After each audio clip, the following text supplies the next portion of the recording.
I think it's 9:30. So I think we can get started, but I guess I need to make sure that we have enough folks from the committee here first. Do I need to do that first? Let's see. I can't see everybody. Good morning. Yeah, I think we can go ahead and start with doing a roll call. Okay, great. Richie, can you help with that?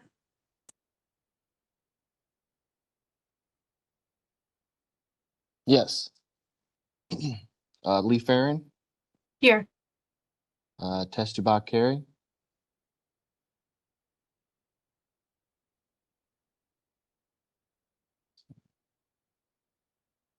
Tess Carey. This is the moderator. I see that she's unmuted. Hold on just a moment, please.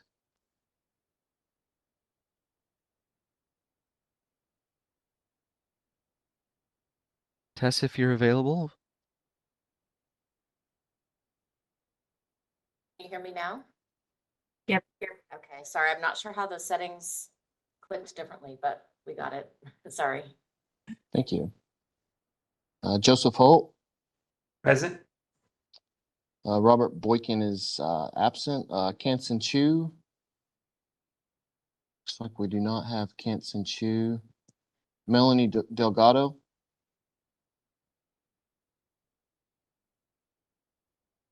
Present. Tracy Tambagisa. Tambasia, present. And looks like we do not have a representative for Senator Roth or Assembly Fong. We currently do not have a quorum. We need Kansen Chu. So in the event that we don't have a quorum, we won't be able to take any action items that require a vote. But at the chair's discretion, we can continue with the discussion items. Okay, that's That'll fine. be up to the chair. Yeah, I believe we only have one item that requires a vote, which would be approving the minutes. So I think we can hold off on, we can just go back to approving the minutes when and if hopefully Kansen joins us. And Robert is not coming at all today, is that correct? That's correct. Okay, great, thank you. Okay, well, welcome everyone. Good morning. This is Lee Farron. I'm the chair of the Bureau for Private Post-Secondary Education's Advisory Committee, and this is my first time as chair, so please be patient with me as I navigate through all the things that I have to say. So welcome to the February meeting. There are new Bagley-Keene rules that are in effect. So advisory committee members are required to visibly appear on camera during the meeting. If you are unable to be visible due to reasons of technological impracticability, you can tell this is a script because I would not normally say those two words together, must announce their reason for non-appearance when they turn off their camera. So to minimize interruptions, please try to remain on camera as much as possible. Obviously, if there's internet issues, all of that, just make sure that you announce it if possible, if you have to turn off your camera.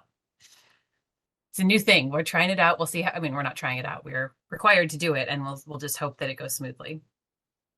So since we are virtual, I will ask all advisory committee members to announce them and speakers to announce themselves before speaking for clarity of the record. All advisory committee members should be able to unmute themselves to speak during the meeting, and please place yourself back on mute when you are not speaking. We will ensure that all comments from members and speakers that can be accommodated are heard before proceeding with the agenda. The advisory committee welcomes public comments on any item on the agenda, and the committee will ask for public comments on each agenda item prior to any action being taken. During each agenda item, the host will activate the Q&A feature of WebEx and will ask anyone wishing to make a public comment to indicate so by typing into the chat, "I would like to make a comment." The host will then call on the individuals who indicated they wish to make public comments by the name that they joined the WebEx event as. When called upon, the host will unmute the microphone and you will have 3 minutes to make your public comment. Once the 3 minutes have lapsed, the individual will be placed back on mute. Only one public comment per agenda item is allowed per attendee. During agenda item 2, which is public comments on items not on the agenda, we have limited the total time to 30 cumulative minutes. Every other agenda item is limited to 20, but there will still be a 3-minute limit for any individual. And the host and the department staff will help with the public comment piece of that. Let's see. I want to remind all speakers, please stay on topic and keep your comments the allotted time. If members of the public have a question for the advisory committee or the bureau, as opposed to a comment, you're welcome to submit your comment via email to bppe@dca.ca.gov. The public comment is not, we are not able to respond, nor are bureau staff able to respond to public comments. So please keep them to comments. And if there are questions, you can use that email. Okay. That is all of the technical stuff that I had to say. We do not have our quorum, but that's okay. We can still continue. So we're going to start with item number 2, public comment on items not on the agenda. So if there is anyone who would like to make a public comment, as I just said, you can type, "I would like to make a comment" into the Q&A feature. And staff will help me by unmuting anybody who wishes to do so. This is the moderator. If you would call for public comment in the room first, we should address that each and every time. Even if there's nobody in the room, we at least need to acknowledge that there's no one in the room. Thank you. Okay, first, anyone in the room who would like to make public comment?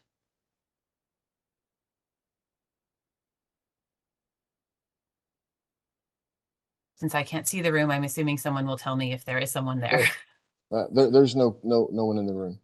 Okay, great, thank you. So then next, for virtual public comment, if the instructions are on the screen, you can click the raised hand icon. Go ahead. All right, we are now accepting public comment via WebEx. If you'd like to make a comment, the ideal way to do so is to raise that hand by tapping the hand button at the bottom of the screen. Dial-in users will need to dial *3 to raise a hand.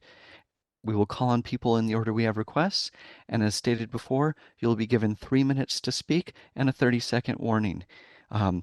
For our mobile users, please keep in mind that you have 3 different screens and only one of them has that hand button. So if you're having trouble, hit that ellipses button. That's the ... and you should be able to find that hand button to raise a hand.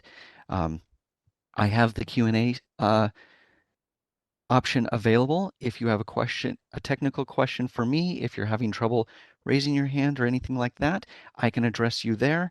As mentioned before, the Q&A is not an option for addressing the advisory committee. Looking around, I see no hands raised. Give me just a moment.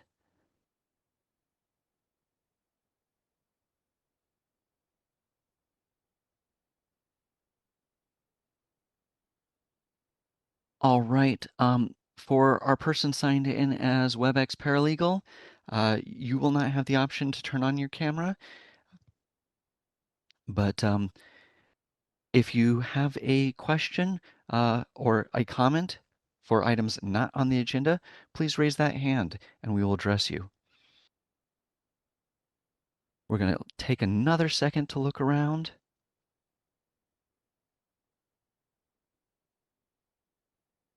Seeing no request for public comment, do you wish to continue with the agenda? Yes, I do. Thank you. Lee, if I could just interject for a second, I think we do have member 2 in the waiting room. So I'm wondering if we can just take a moment to let him in, and then we could redo the roll call so we officially have the quorum and can continue on as planned. Thank you, Debbie. This is the moderator. I found member 2. Can we do a mic check, please? Thank you so much. I cannot get my video on. I don't try know. it now. Try it now? Okay, let me try. I'm hold on a second. I gotta go back to my previous screen, but now all I have is the tap to mute screen. How do I get back to my previous screen? Shall I just log back on again? No, please stay with us. You have the dot button at the bottom there, Uh, and no. that should bring up different options. Oh, there we go. Okay, dot button. All right. Okay. Change audio connection. No, we hear you just fine, but Okay, then how if you do could I change have your video. how do I get my video on? Settings. Settings. Use mobile Next to the video. mute button, there should be a little picture of a camera. Next to the mute button. Oh, okay. Yeah, I got it. Start my video. Oh, yours. I And guess we see now you. you can see me now. Oh, okay. After a while. All right. Let me set it up. I cannot see myself, but okay.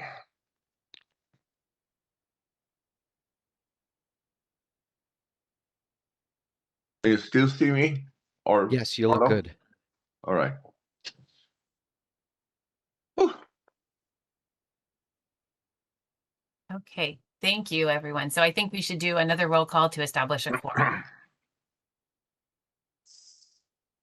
Richie, can you help me with that?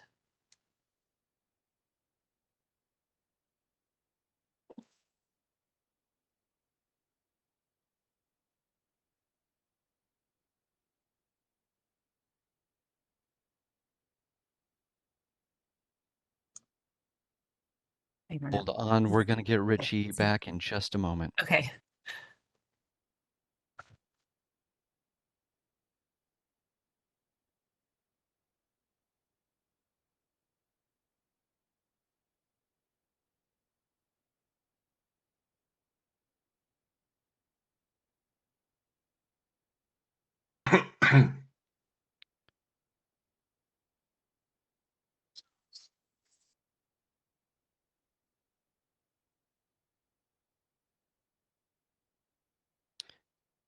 Richie, if we could get a roll call, could you unmute, please?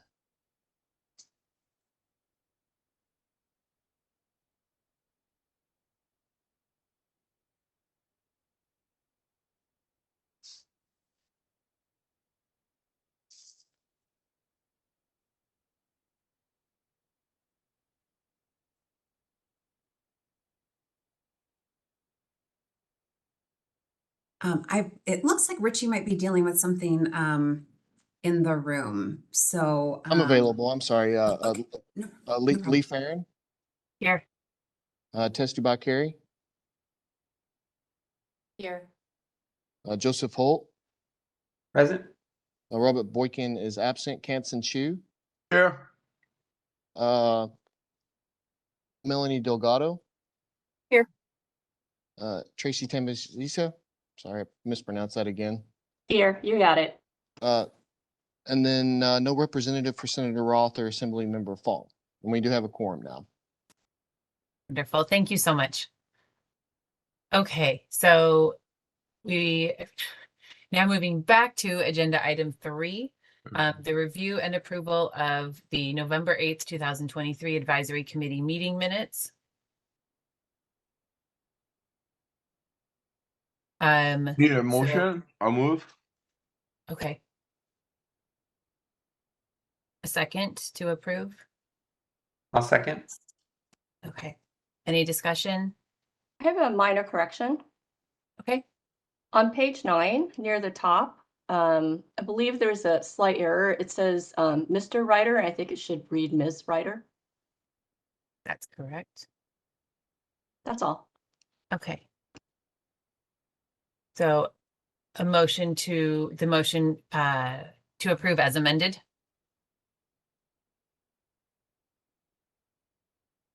Yes. Okay. Okay. And second still stands. Great. Okay. So, now, any further discussion, any further amendments or discussion on this item? Okay. This is the part that I always get confused on. Now, we take a vote, correct? Okay, so now, all in favor of approving the minutes from the November meeting? Order of Richie, sorry, we'll go through that with us. Or the moderator, one of us, sorry. This is the moderator. I believe we need to take public comment. I'll defer to legal, but after a motion, I believe we need to take public comment. That's correct. We vote. Okay. Apologies. It's going to be a little bumpy. I'll get it right eventually. Okay. So if we can go to public comment on the review and approval of the advisory committee meeting minutes. All right, this is the moderator. Richie, do we have anyone in the room?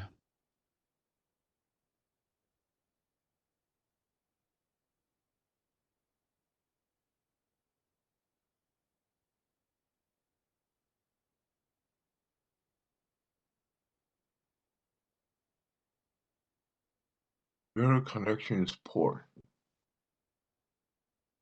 What issue do you want to turn on TV? All right, while we're waiting for an answer on public comment from the room, we're going to go ahead and take public comment via WebEx.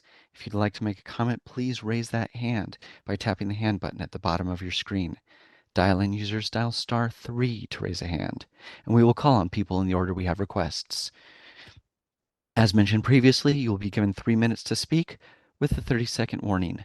For our mobile users, please hit that ellipses button, the ... and find the appropriate screen for raising your hand. All right, while we're waiting for public comment from WebEx, hopefully we can hear from Richie and confirm whether we have a request for comment on the meeting minutes in the room. There is no public comment in the room for the meeting minutes. All right, and seeing no request via WebEx, would you like to continue with the agenda? Yes, please. Okay, so now I think we can go to a vote for the committee. So is it Richie who will lead us through the vote or the moderator? This is the moderator. I believe that's Richie. Hold on Okay. just a moment. We need to get him back. Okay.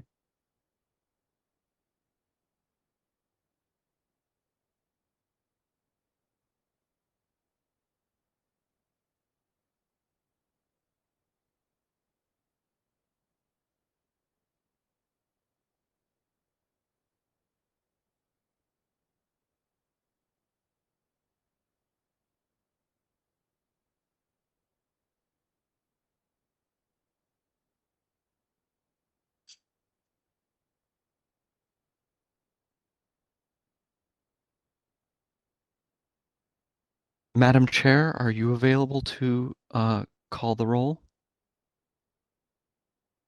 Sure, I'm happy to call the roll. Okay, so the motion is to approve the minutes. There's a second. As I call myself first, aye. All those in favor, so aye. Tess Dubois Carey. Aye. Joseph Aye. Kenson. Hi. Melanie. Aye. Tracy. Aye. Okay, that is 1, 2, 3, 4, 6. Oh, approving in favor of approving the minutes. And we will move on to agenda item 4, which is remarks by a representative of the Department of Consumer Affairs. Perfect. And we have with us today Karina Moreno from DCA to give us remarks. She appears to still be in the holding area.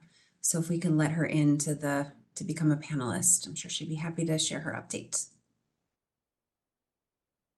This is the moderator. Hold on just a moment. Is that Karina with a K? Yes. All right, we found you. Go ahead, please.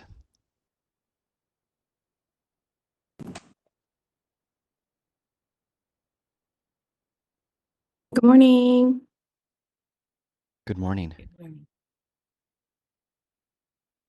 Alrighty. Good morning. My name is Karina Moreno with the Department of Consumer Affairs, and I thank you for the opportunity to join me today. First, we'll start with Business Consumer Services and Housing Agency update. The Business Consumer Services and Housing Agency will welcome a new secretary this month. Tamika Moss was appointed by Governor Newsom and will officially begin serving as secretary on February 12th. We extend a warm welcome to Secretary Moss and look forward to working under her leadership. Next is Budget Current Year Expenditure Freeze. In December, the Department of Finance issued a budget letter that directs all agencies and departments under the governor to take immediate action to reduce current year expenditures. Given the fiscal outlook, the state of California anticipates a significant general fund budget deficit in fiscal years 2023-24 and 2024-25, which will require all state entities to take immediate measures to ensure more prudent spending, except for time-sensitive, emergency-related, mission-critical, or information security IT needs.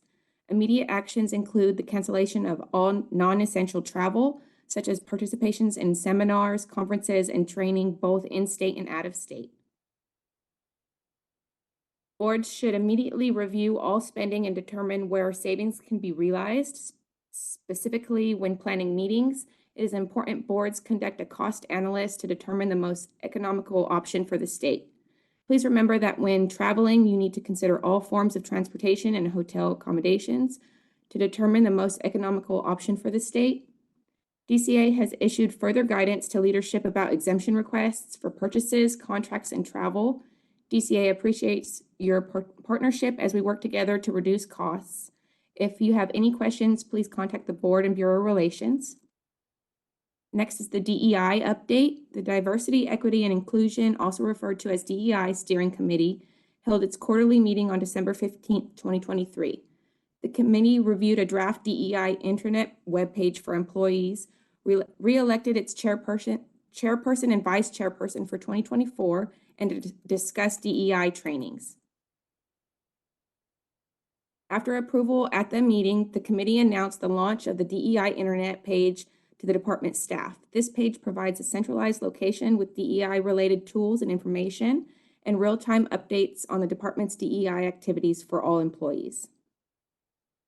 Providing DEI training opportunities continue to be a priority for the department and the DEI Steering Committee. DCA is pleased to offer board members a DEI training on how leaders navigate DEI dialogues in the workplace. The training is recorded and can be taken online at your convenience via DCA's Learning Management System, LMS. The online training is provided by Christopher Veal, who has 25 years of corporate experience providing coaching, training, and leadership development. The training provides tools for effective conversations, psychological safety, and how it impacts these conversations, and includes discussion around challenges leaders are facing. If you have any questions about this training, please contact DCA Board and Bureau Relations. The DEI Steering Committee would like to continue to learn about and showcase the DEI activities of DCA's boards and bureaus. If your board has DEI efforts and achievements to share, please send them to the DCA Board and Bureau Relations. DCA continues to support DCA boards and bureaus in expanding culturally competent communications and promoting the importance of meeting the needs of all California consumers, licensees, and applicants. The latest issue of DCA's Consumer Connection magazine includes articles with information important to consumers, including a feature cover story translated into 3 languages, Tagalog, Swahili, and Spanish, to further the reach of this information. The magazine is available on DCA's homepage. Printed copies of the magazine are also available. Please contact Board and Bureau Relations for more information. Next is the threat assessment training. DCA held an active threat assessment training for Board and Bureau leadership teams on February 2nd. California Highway Patrol Officer Brian Wong provided the training where participants learned about steps that could be taken in the event of an active threat. DCA plans to explore providing this type of training to all board members and staff in the future. Next is the Bagley-Keene Open Meeting Act.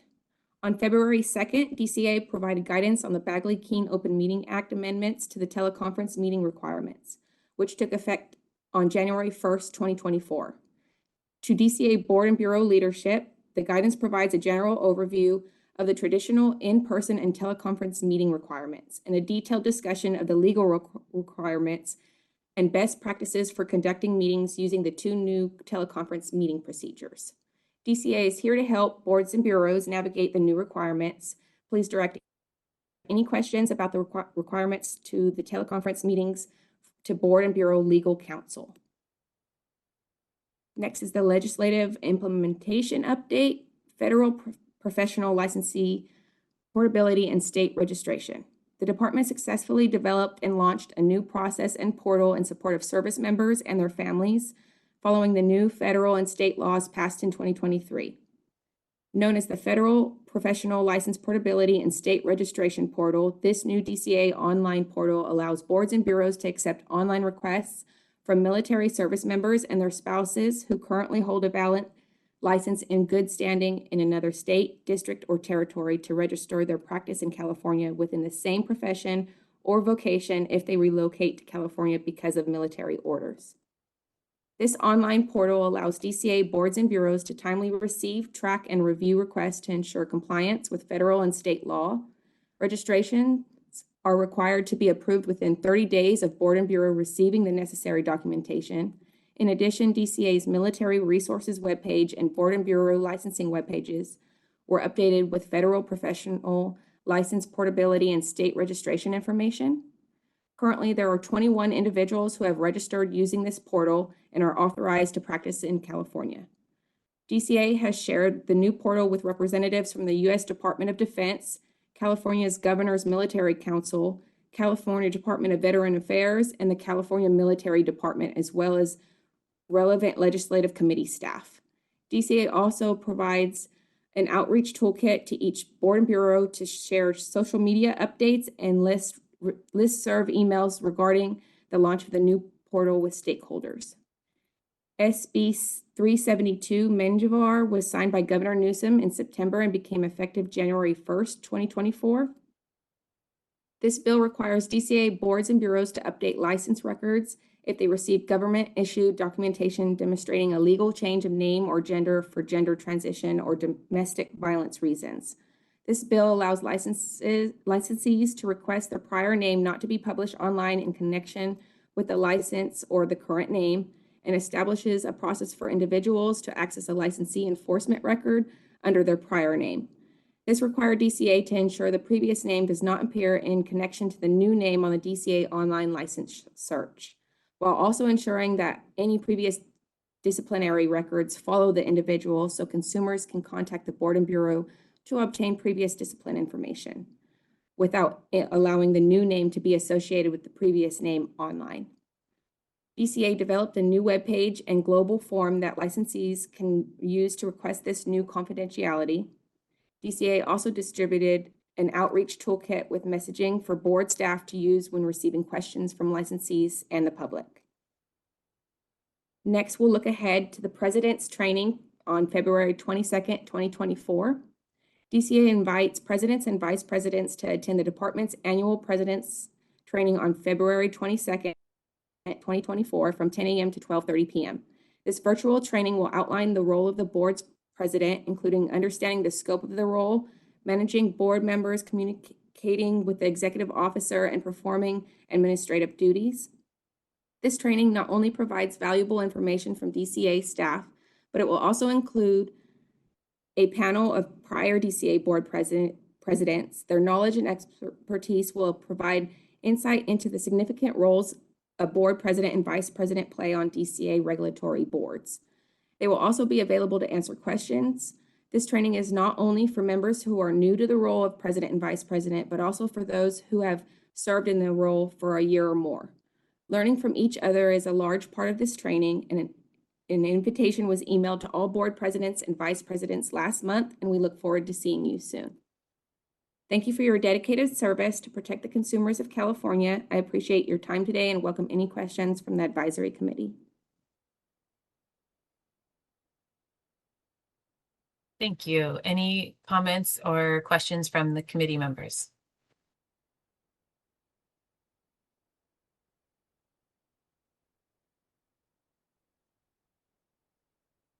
Okay, hearing none.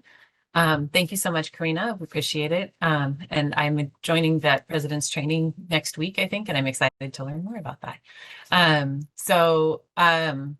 Now we will open it for public comment. Moderator, if you could help me, if you want to make a public comment, you can raise your hand. The instructions are on the screen there for you. We are open for public comment in the room and via WebEx. We're going to give Richie the opportunity to speak first. I saw him unmute. There's currently no public comment in the room. All right, wonderful. And we are now accepting public comment via WebEx. If you'd like to make a comment, please raise a hand by tapping that hand button at the bottom of the screen. Dial-in users dial *3 to raise a hand. And for our mobile users, please hit the ... button and find the appropriate screen to raise your hand from. And it looks like we've got a request from Andrea. Hold on, Andrea. We're going to give you an opportunity to speak. You'll be given 3 minutes to speak with a 30-second warning.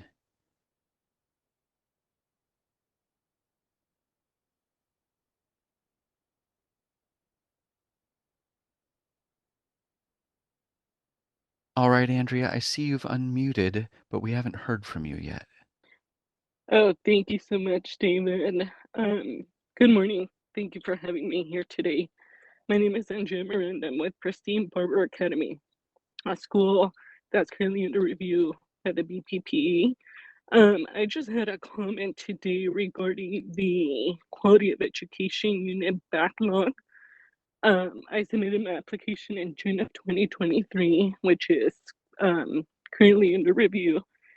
But I was just told last week that the QEU has a backlog going back to 2022. So I just wanted to see if you guys had an update, if the department will be receiving more manpower to help with current applications or get up to date, as it is hard as a small business to stay afloat for so long, since you guys are a little backed up here. Thank you for the comment. As a reminder, we are not allowed, no committee members or bureau staff are allowed to respond to public comment.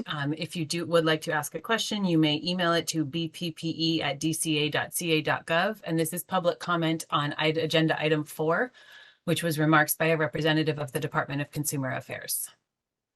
Oh, okay. Sorry, I thought it had to do with the applications. No problem.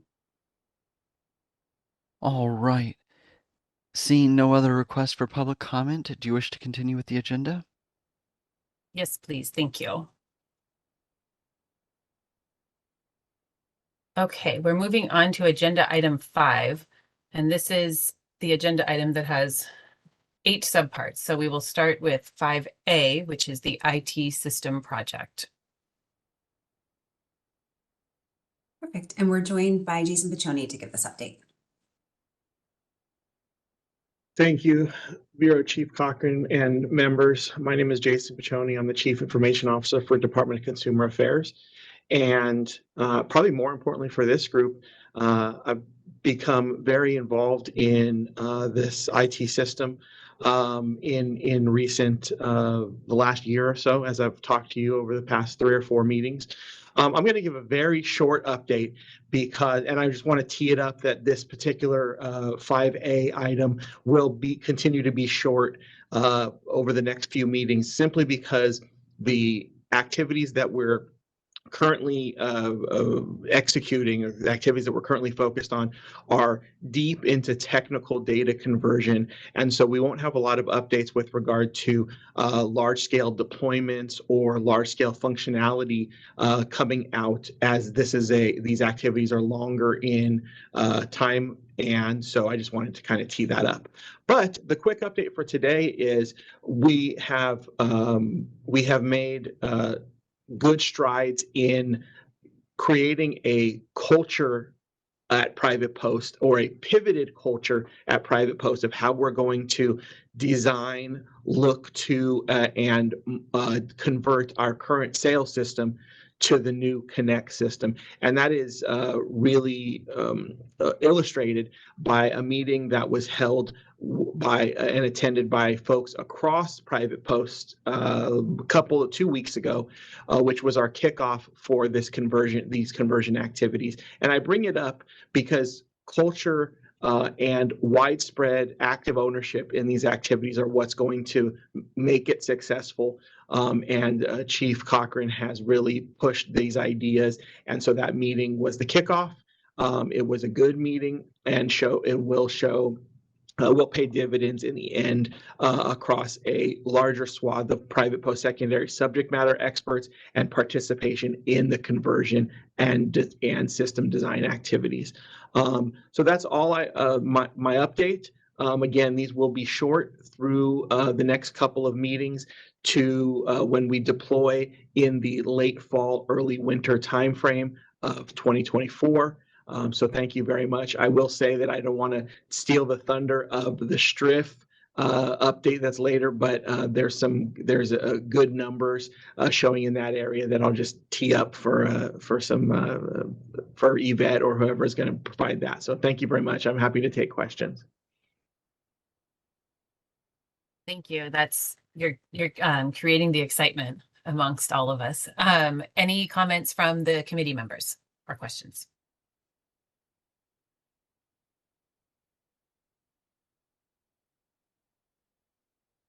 Okay. I know in the past we have gone through public comment for each of these items. I feel like that makes the most sense because of the different topics. Okay, I see Debbie nodding her head. Okay, so we're going to move to public comment for item 5A, which is the IT system project. We're going to start with any public comment from the room.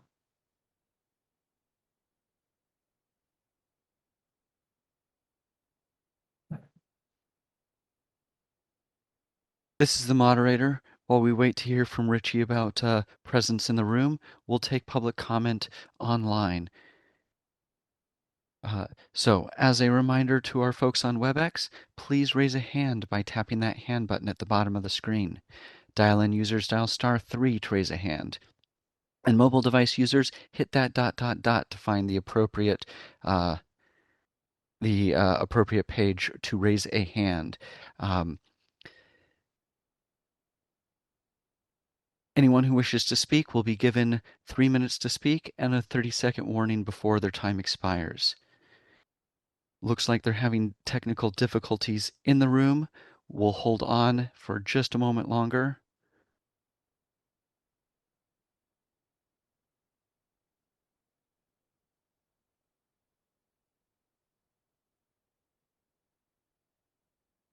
There's no public comment in the room. All right, thank you so much. Madam Chair, do you wish to continue with the agenda? Yes, I do. And apologies if you hear some background noise. I'm trying to minimize it as much as possible. Oh my goodness. Okay. We are going to move on to agenda item 5B, which is the report from the licensing unit. Wonderful. And we have Greg Donkerbrook for that. Good morning, everyone. Greg Donkerbrook, Licensing Chief for the Bureau. I want to start by saying congrats and welcome to Chairperson Farron, as well as thanking Joseph Holt for his service as chair of the committee. We really appreciate everything you've done. Over the past 6 months, while getting to know the licensing unit, including each of the individual staff, I've really had a heavy focus on process and procedure analysis. As a unit, we are currently delving deep into all of our existing processes and procedures to identify potential inefficiencies as well as any potential errors or omitted information as we potentially have staff come in and out. We're also really focused on ensuring that our procedures are consistent across the board and throughout the entire unit. That way, institutions and the public in general can have faith in our processes, regardless of who might be assisting them within the unit. In addition to looking at our process and procedures, we're currently in the middle of creating and implementing new data tracking systems for both the licensing unit as a whole, in addition to individual data tracking systems for all of our individual staff members. We are hopeful that these systems will aid us in providing a clearer picture as to reasons surrounding our current processing timelines, as well as potential roadblocks in the review process. We are anticipating being able to implement the new systems within the next few months, as well as providing a refreshed look to our data at a future advisory meeting. I'd also like to announce that the licensing unit has hired 2 new staff services manager ones to the team. Nicole Dragoo, who is returning to DCA but new to the Bureau, as well as Hua Her, who has been an analyst with the Bureau for over 10 years. Both of them started within the last few weeks, and we're excited to incorporate their suggestions and ideas into our unit's processes and procedures. Finally, having a full management team in place is a critical component on pursuing changes and ensuring that they're adopted with fidelity. I also want to reiterate that the entire licensing unit is focused on producing and presenting quality and useful data to all stakeholders. And as always, would welcome any suggestions or ideas from the committee as we consider what is feasible. Greg, I'm sorry, I'm just going to interrupt for one quick second. Moderator, can you just advance the slides? Because we're still on the agenda slide. We need to go down a couple slides. Sorry about that. I just wanted to have us line up with where your presentation was. Thank you. Is this the slide we're looking for? You can go one more. Thank you. So as normal, this slide is showing us how many applications have been received and adjudicated so far for fiscal year 23-24. Over the last quarter, the unit has revamped how applications are tracked and monitored on a daily basis, and how those trackers are used by management to support analysts and also the institutions. The transition required going through every individual pending application and identified for us some applications that had been lingering in our pipeline for quite some time. The good news is we've now corrected for the issue, and it should not occur again with our new tracking systems. However, it did lead to some increases in processing times for the quarter, as a few of these lingering applications really increased our averages for this particular time period. As we move into Q3 and year end, we're anticipating all of the processing timelines to reduce, and then continue to get better over time. While some of our application types did show increases, as we mentioned, we did see a reduction in processing time for 2 of our application types, which were substantive changes for non-accredited institutions and our verifications of exemption. Can you go to the next slide, Richie? All right, so currently our oldest full application in our queue is from May 9th, 2023. We recently had an application that had been submitted that was finally deemed complete, so we're able to get it in line to be adjudicated. Our oldest full app still under review is from May 2nd, 2021. The Bureau is expecting another response from the institution by the end of this month. Our oldest renewal full application under review is from January 21st, 2020. Again, the Bureau is expecting updated financial information from them later this month. And then our median date of all of our full applications in queue is September 4th, 2023. Next slide, Richie.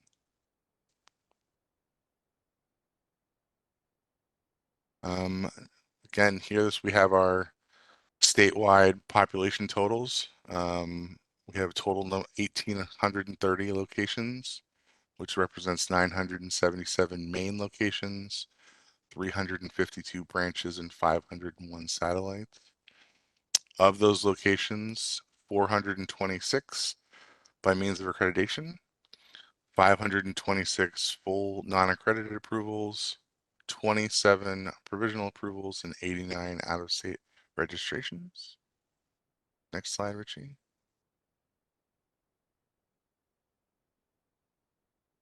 Q2 workshops, we had in October, we had 24 registrants. In November, we had 15. Our December workshop had 17. For Q3, we had our first workshop on January 23rd. We also have workshops on February 20th and March 26th. I would also like just to add as an important note that while we currently only present data on registrants, we anticipate being able to report on actually attendees versus registrants starting at the next advisory meeting. And with that, I will take any questions the committee might have. Thank you. Any committee members? Thank you, Lee. I have a couple questions and comments. You're doing a great job, by the way, Lee, as chair. Thank you. I learned from the best.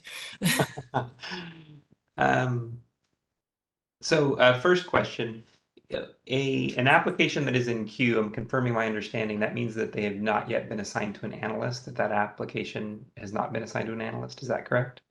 In our current process, yes, that's correct.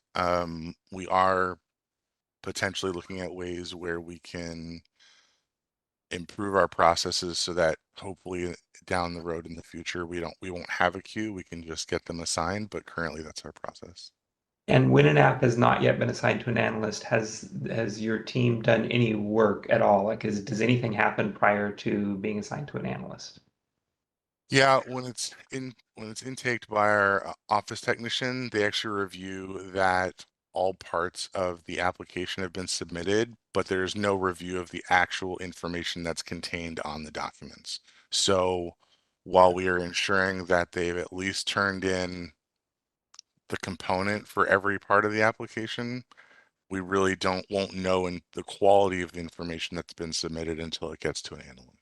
So the root concern for the question is, of course, an 8 or 9 month application that was submitted that is not yet at an analyst. And so, as you've described, then the bureau, your intake person, whoever that is, could be in dialogue with an institution, and somebody who submitted something 8 months ago, maybe they have heard back and they don't have all their components complete. Is that possible or likely? I don't think it's very likely because if they're missing components, we do send them notifications of all of the information that they're still missing from their application. And you would do that prior to sending it to an analyst. Yeah, so as part of the intake process, right? She goes through the whole application, makes sure that there's something submitted for every single part of the application. Right. If there's not, then she sends notification to them of what they're missing, and we don't even put it on the queue to be assigned until it's been deemed complete.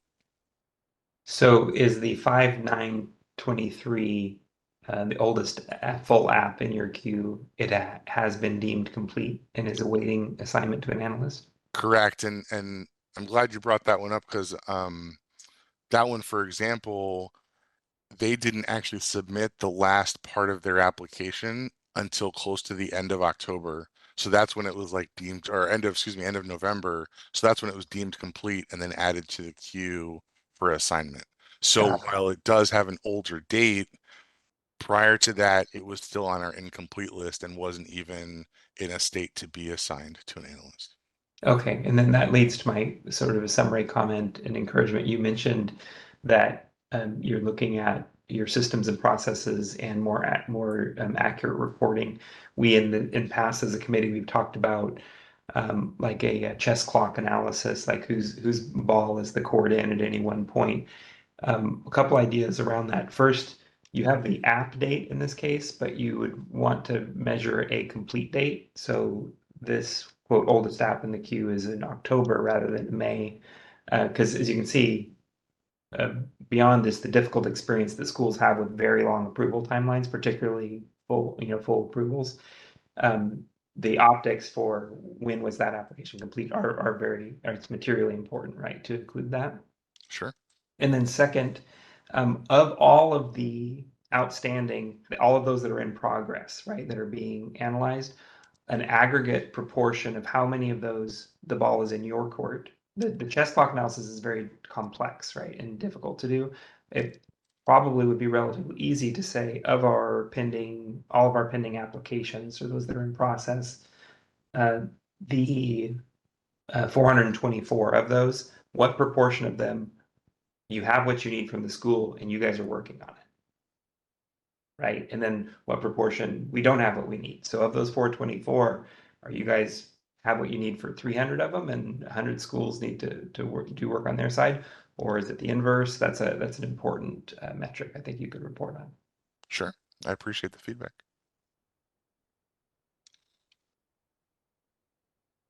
Thank you. Any other comments from the committee?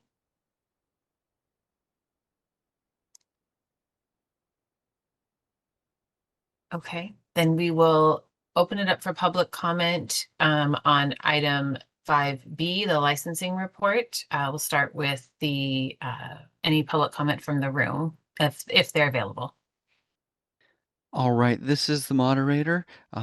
We are going to alter things just a little bit. Let's take public comment from WebEx first.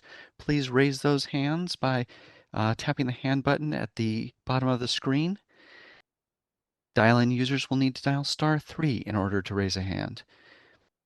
If you are using a mobile device, you have 3 different screens and you can cycle between them with the ellipses button, the ... and find the appropriate screen where you can locate your hand button. In the meantime, we will also wait to hear from the room and see if we get an answer there. No comment from the room. So we're going to wait just a few more seconds to see if we have our request from WebEx.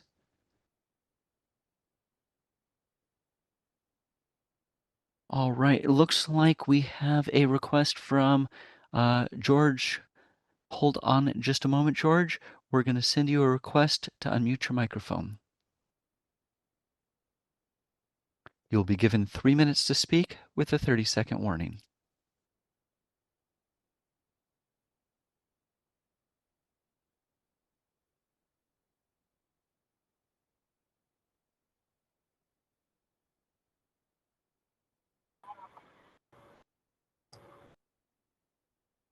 Hi. All right. Go ahead, please. Okay, the online application has been very helpful in making sure all the documents required are included in the application. Now, I would like to know, once submitted, are all the required documents makes it complete once it's submitted online? And am I going to be in queue since I've submitted everything online and made the payment online?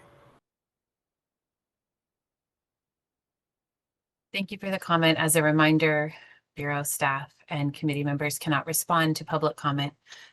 So if you would like to ask a question, you are welcome to send an email to bppe@dca.ca.gov. Any more public comment, moderator? There are no other requests for public comment at the moment. Do you wish to continue with the agenda? Yes, please. We will move on to item 5C, which is the Quality of Education Report. Good morning, Ebony Santee. Thanks, Debbie. Hi, I'm Ebony Santee, the Education Administrator. Thanks again for joining us today. A few changes on our upcoming report. Next slide, please. As far as our 1247 institutions under 94885.1, there haven't been any changes here. We saw the total of 142. 46 of those schools have become accredited. 49 have closed or their approval has expired, 19 are exempt. There are 2 on extension and 22 surrender degrees and 4 suspended degrees. Next slide, please.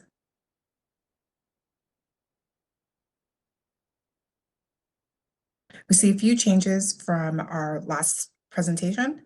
The accredited institution count is at 20. We have 13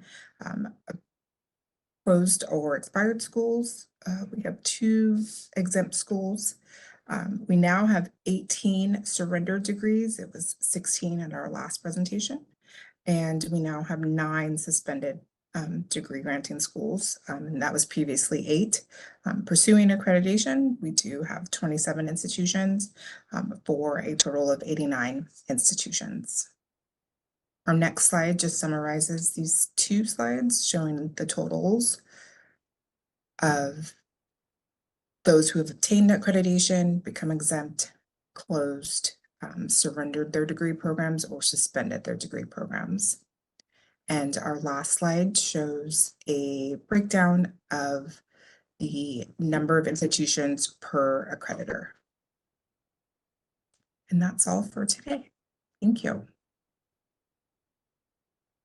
Thank you, Ebony. Any comments or questions from the committee?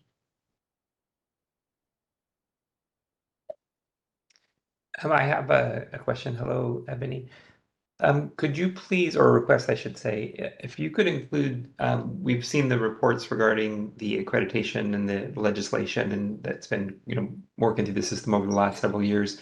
Could you include a section of this report that refers back to the quality of education reports work as in service of the licensing division? So there's obviously a substantial overlap between those 2 departments.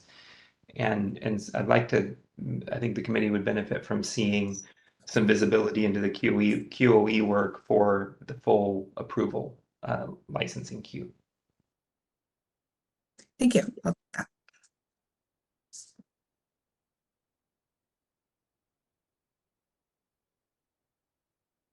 Any other comments or questions from the committee members?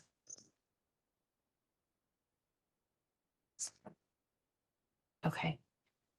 We'll move on to public comment then for item 5C, the quality of education report. I'm going to leave it to the moderator because I've learned my lesson not to decide which goes first. It's been a hectic day, but It sounds like it. we are now taking public comment from WebEx. If you would like to make a comment, please raise a hand by tapping that hand button at the bottom of the screen.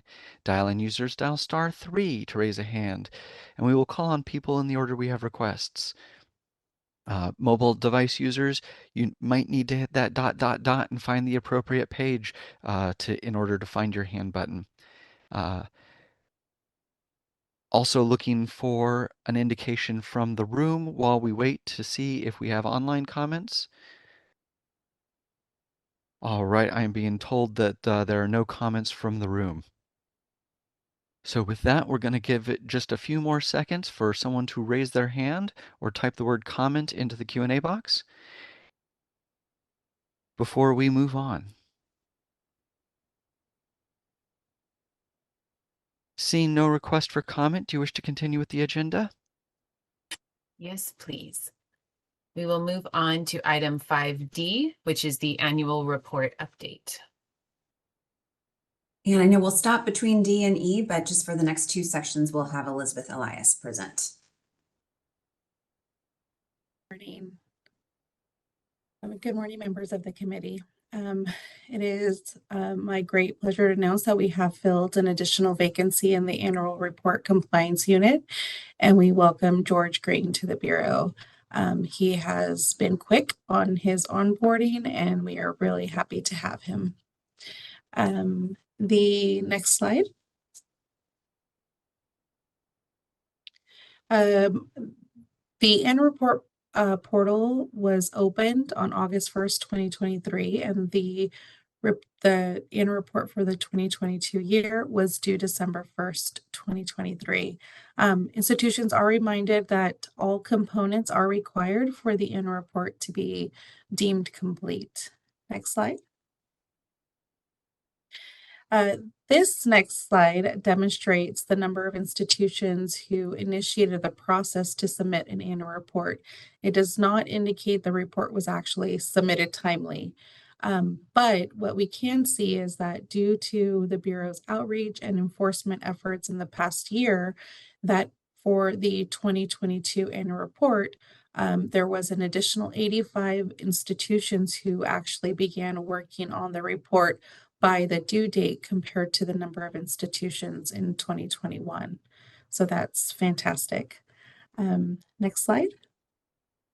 The annual report unit has conducted several school performance fact sheet workshops this past fiscal year.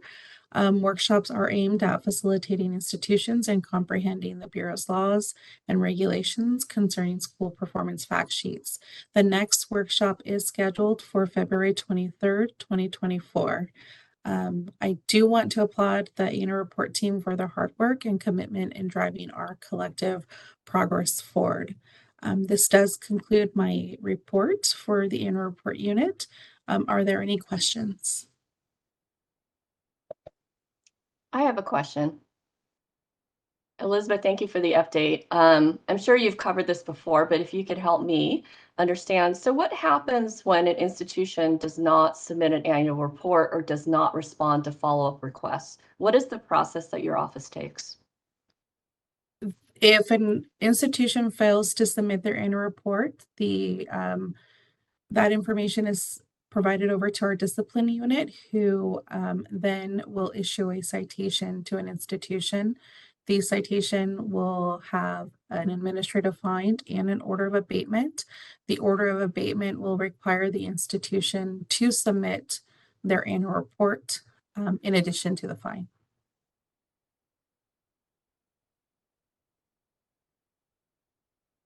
Thank you. Any other questions or comments from the committee?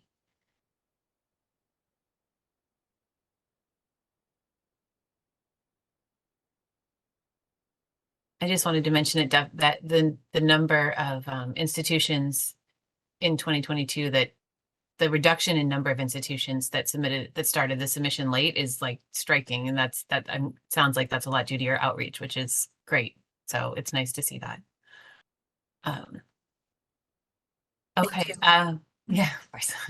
Then we will move on to public comment for item 5D, which is the annual report update. Moderator? We are now accepting public comment via WebEx while we wait to hear from the room. If you would like to make a comment, please raise that hand by tapping the hand button at the bottom of the screen. Dial-in users, dial *3 to raise a hand, and we will call on people in the order we have requests. Mobile device users, you may need to find the appropriate page in order to find your hand button. And as previously mentioned, anyone who wishes to request will be given 3 minutes to speak and a 30-second warning before their time expires. Looks like we have no requests from the room, and we're going to give it just another moment to see if we have a request online. Seeing no requests, do you wish to continue with the agenda? Yes, please. We will move to item 5E, back to Elizabeth for the compliance and discipline report. Thank you. The compliance unit currently has 3 vacancies, one due to a recent internal promotion. One of our staff left to the investigations complaint intake units. We have begun the recruitment process for the other 2 vacancies. I am also happy to report that we have finally filled our office technician vacancy, which has been quite difficult to fill. And we are in the process of establishing a start date for that staff. We are looking forward to finally having someone new on board in that role. Next slide. In the second quarter, the Bureau conducted 68 compliance inspections, which is slightly under the average per quarter from last year. There were 52 announced and 16 unannounced inspections. There has been a recent increase in the number of unannounced inspections being assigned, which is not reflected here, but we should start to see that in future quarters. This is due to the pendulum swinging back to unannounced inspections, as the Bureau is required to conduct 1 announced and 1 unannounced inspection every 5 years. I would also like to add too that the new staff that we hired at the beginning of the last quarter are in the final tails of completing their onboarding and training and will soon be out on their own conducting inspections. So I do anticipate an increase in the number of inspections completed in the third quarter. Next slide. In this current fiscal year, our analysts have issued 32 notices to comply and have prepared 53 enforcement referrals. Oh, I'm sorry, the next slide. Next slide. And our compliance unit has conducted 6 workshops this fiscal year, which are also aimed at aiding institutions and understanding the Bureau's laws and regulations regarding the inspection process. The next workshop is scheduled for February 15th, later this month. And that concludes my report for the compliance update. I can move on to the discipline, or I can pause for questions. I think you can move on because those are the same agenda item. I guess yeah, I think that's fine. Great. The discipline unit is, we are happy to announce that we've had 1 internal promotion within the unit, and we want to congratulate Tessa Barron on her recent promotion. We also have hired an additional enforcement analyst, Nicole Peterson, and we are currently working on backfilling Tessa's position, and interviews are currently being scheduled for later this month. Oh, I'm sorry. Next slide. Thank you. In the second quarter of this year, we have not had any enforcement actions be finalized for enforcement actions that are resulting from an accusation. Next slide. Nor have we had any enforcement actions that resulted from a statement of issues become effective in the second quarter. Next slide. We had 0 emergency decisions and 1 automatic suspension. Next slide. And we currently have 8 cases that were transmitted to the Attorney General's office to initiate disciplinary action, and 9 statement of issues. Of those cases that were transmitted, 6 accusations are public and 4 statement of issues are public. Those pending actions are in the process of being adjudicated, and hopefully in the near future, we will have additional enforcement actions to report. Next slide. The discipline unit has issued 53 citations in the last quarter. It's a little lower than the first quarter, but I attribute that to the vacancies we've had in the unit. However, that said, we are on track to surpass the number of citations that were issued even in the last 2 quarters. So we are making progress there.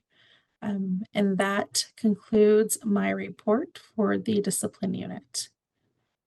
I turn it over for any questions. Committee members, questions or comments?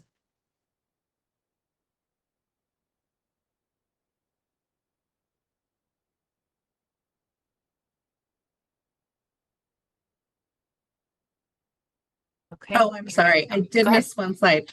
Our enforcement actions are posted online, and anyone can use the link there to see all of the actions that are taken by month.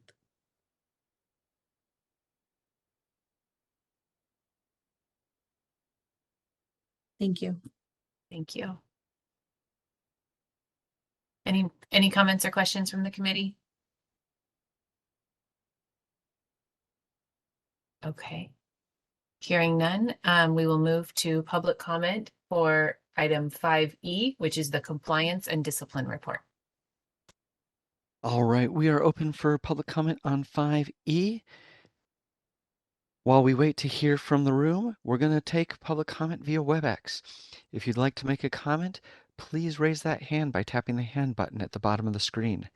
Dial-in users dial *3 to raise a hand, and mobile device users will have one of 3 pages to choose from, and only one of those will have a hand button, so find that using the ... And it looks like we don't have any requests for public comment from the room, so we're going to continue with our requests online. We're going to give it just a few more seconds to see if we have any hands raised, and then we'll move on.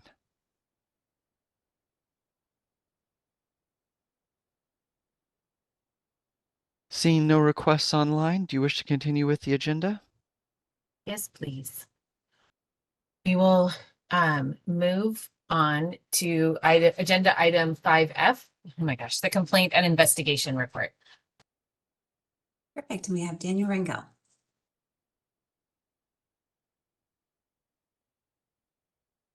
Good morning. Thank you, Debbie. Good morning, Chair Farron and members of the committee. I would like to start with a quick update on the complaint investigations unit. We currently have 4 vacancies, 1 manager position and 3 investigative staff positions. We recently filled 2 vacant analyst positions. Those individuals came from other units within the Bureau, as Elizabeth had alluded to earlier. So welcome to Roy Clark and Philip Mitchell. We are working diligently with the Office of Human Resources to recruit and fill our remaining vacancies. You can go to the next slide. So complaints received through the first 2 quarters of this fiscal year, we saw a decline in the number of complaints received. Last fiscal year, we received an average of about 280 complaints per quarter. In Q1 and Q2 of this fiscal year, we received 217 and 199 complaints respectively. So we are seeing a lower amount. As you can see, 4 out of the 5 months there are lower than the previous year's numbers as well. Next slide, please. Last fiscal year, we received over 1,100 complaints, which was a historically high number. For fiscal year 23-24, we are on pace to receive just over 830 complaints, 416 through the first 2 quarters, which is closer to pre-pandemic numbers when looking at our historical numbers. The percentages for most of the categories remain consistent with fiscal year 22-23, except for the unapproved institutions. Through the first 2 quarters of fiscal year 22-23, we received about the same amount of unapproved complaints as same amount as all of last fiscal year. This is attributed to the Bureau's effort to proactively identify unapproved institutions. Next slide. In fiscal year 22-23, we closed 757 total complaints, which is an average of about 190 closures per quarter. Through the first 2 quarters of fiscal year 22-23, we've closed a total of 536 complaints for an average of 268 closures per quarter. Therefore, we are on track to see about a 41% increase in completed investigations over the last fiscal year, which is still very close to the 45% increase we projected at the last advisory committee meeting.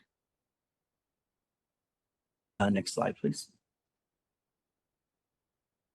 Days to close. The historically high number of complaints received in the last 2 fiscal years, combined with significant staff turnover at that time, has resulted in a large group of complaints aging simultaneously. Consequently, as we work hard to address these aging cases, it has driven up our average days to close. As mentioned in previous meetings, our goal is to complete investigations within 180 days.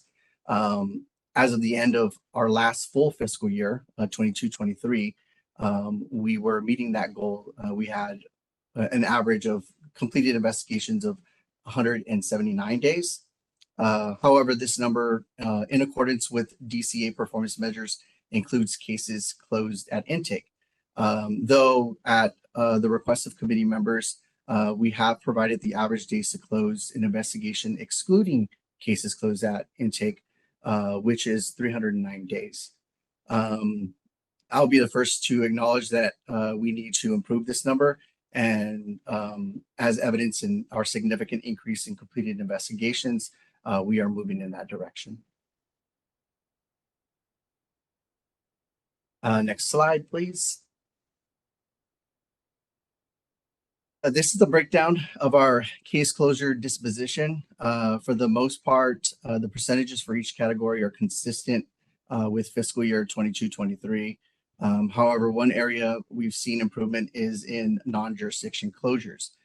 Currently, it makes up about 22% of our closures, whereas last fiscal year it made up about 32% of our closures. We attribute this to the efforts of our intake team and the Bureau staff assisting and, when applicable, redirecting complainants to the correct oversight agencies when fielding emails and phone calls. So I know that that was one of the things that members had mentioned in the past. Next slide, please. So these are the top 5 allegations referred to discipline from the investigations unit. Unapproved institutions continue to be our top allegation. Next slide.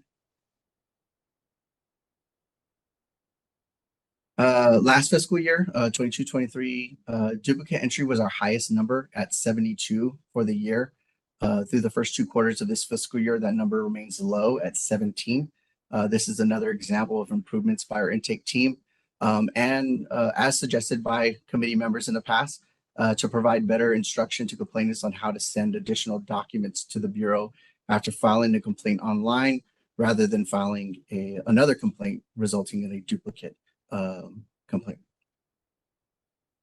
Next slide, please. Okay, we continue our efforts to address the aging caseload through increasingly efficient investigations. However, due to the same reasons I described when discussing our average days to close, we have significant room for improvement. Nevertheless, I remain very confident in my team's ability to take this challenge on. Bye.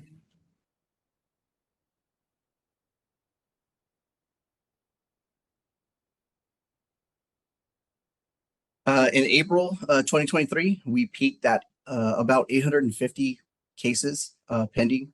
Through the end of Q1 of this fiscal year, which was September 30th, 2023, we had 765 pending cases. At the last ACM, I projected that we would be under 700 cases by the end of Q2. We were very close. We ended Q2 with 705 pending cases. Next slide. And this is a snapshot of the positive impact on students so far this fiscal year as a result of our investigations. Next slide. And as always, I would like to thank my team for their hard work, dedication to continuous growth and resilience. A special shout out to those who met and exceeded our individual goals for 2023.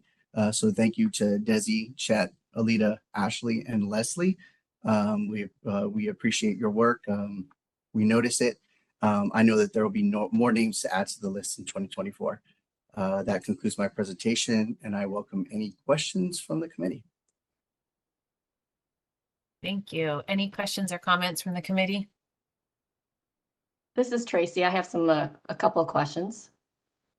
Daniel, thank you so much for the report. I have a couple of questions around the pending caseload age slide. And I want to acknowledge the large number of cases that come through your office and challenges with staffing. But I have 2 questions specifically. So on that slide, there's a bar that says urgent. And so there are 32 cases I see that I believe, if I'm interpreting this correctly, have been around for 1 to 2 years. Could you characterize what the complaints are that would fall into urgent? What would that mean? We have our internal prioritization, which we are actively working to refine. But what I will say about the cases that would that would fall into an urgent that are in the 1 to 2 years are likely that they're more complex investigations. So we have a lot of very high priority cases that take a significant amount of time and effort to investigate. And a lot of it's back and forth with the institutions requesting information. A lot of times when we do request information, it opens up more questions than answers, and which leads to further investigation. So, there can be some that fall in that urgent or high category that would be in that number, but it is a smaller amount. Okay, thank you. And my second question is, there's another bar on that graph, 150 cases from complaints from students, I'm assuming. I imagine some of those overlap with the urgent cases as well. So my question to you is, if I'm a student and I'm filing a complaint and I'm waiting 1 to 2 years, what kind of communication processes are there with me as a student to know how your office is acting? Are they apprised? Because that feels like a long time. Yes, so investigations are confidential matters, so we are not able to share updates with the students or complainants regarding the activities of the investigation. However, when we do receive inquiries, we try to be as responsive as we can with the limited information that we can provide. Okay, thank you. I actually have a follow-up on that too, because I'm curious, like, even with the average response time of, 309 days or a little bit less than that, depending on how you do the math. Is there even any communication to the student in sort of like complaints typically take this much time to respond? It may take longer, it may take less. Like some agencies, you can submit a complaint and you get a response, with that tells you expect a response within 30 days or within 60 days or something. And I recognize that can be difficult, especially as you're sort of working through your unit. But I'm curious, like, what kind of following up on what Tracy was asking, like what kind of expectations are there from the student's perspective, or does it feel like a black box to them where they submit something and just it goes nowhere? The only thing we are able to provide to them, because it's very difficult to provide an estimate. They vary widely in how long they take for investigations. But the only thing that we do provide is that we do confirm that we have your complaint, we are investigating it, and just acknowledging that it's hasn't fallen off the radar. And then also letting them know too, if the complaint is closed, that they will receive a written correspondence informing them of that, and then also informing them if an action is taken against the institution, then that would be public information that would be posted on our website. So should the Bureau file an accusation or an issue citation against an institution, that would become public information and posted on our website for them to view. Would the student get noticed then at that point too? Like, I know it's public information on the website, but could they also, I don't necessarily always check like a particular website daily. So like, would they also be notified when that gets posted? Yes, and then generally the investigative staff is in correspondence with the complainant. A lot of times there's a lot of the correspondence is related to us needing additional information from them or having questions for them based on documentations that we've reviewed, or clarifying questions after they've submitted documents and their complaint. So when we do refer those matters to take action, we do point to our website for them to access that information. All makes sense. Thank you. Any other comments or questions from the committee? Yeah, I had a quick comment. Daniel, thank you very much for the continued improvement in the visibility to in the reporting. Over the last couple of years, every report's been a little bit better. This one's exceptional. I think it gives us good visibility, and we have questions about the performance, but we don't have as many questions as we've had in past about trying to see what's actually happening, right? You have really good visibility. It's laid out well. Good to see that complaints are down for this year. Hopefully that continues. And with your limited staff, that you could focus as much energy as possible to get current. This is an opportunity to make up for some ground, which you're on that track now and wanting to continue that going forward.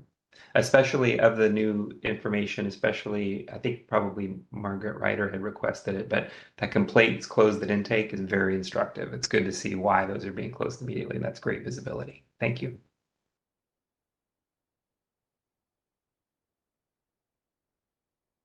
Further comments or questions? Okay, then we'll turn it over to public comment. For agenda item 5F, which is the complaint and investigation report. All right, we are open for public comment via WebEx, as I'm getting an indication that there's no request for comment in the room. Please raise those hands by tapping that hand button at the bottom of the screen. Dial-in users dial *3 to raise a hand. And mobile device users, you have one particular screen where that hand button is. Hit the ... if you're not currently on it. We're going to give everyone just a few seconds to find that button, raise those hands, and request their chance to comment.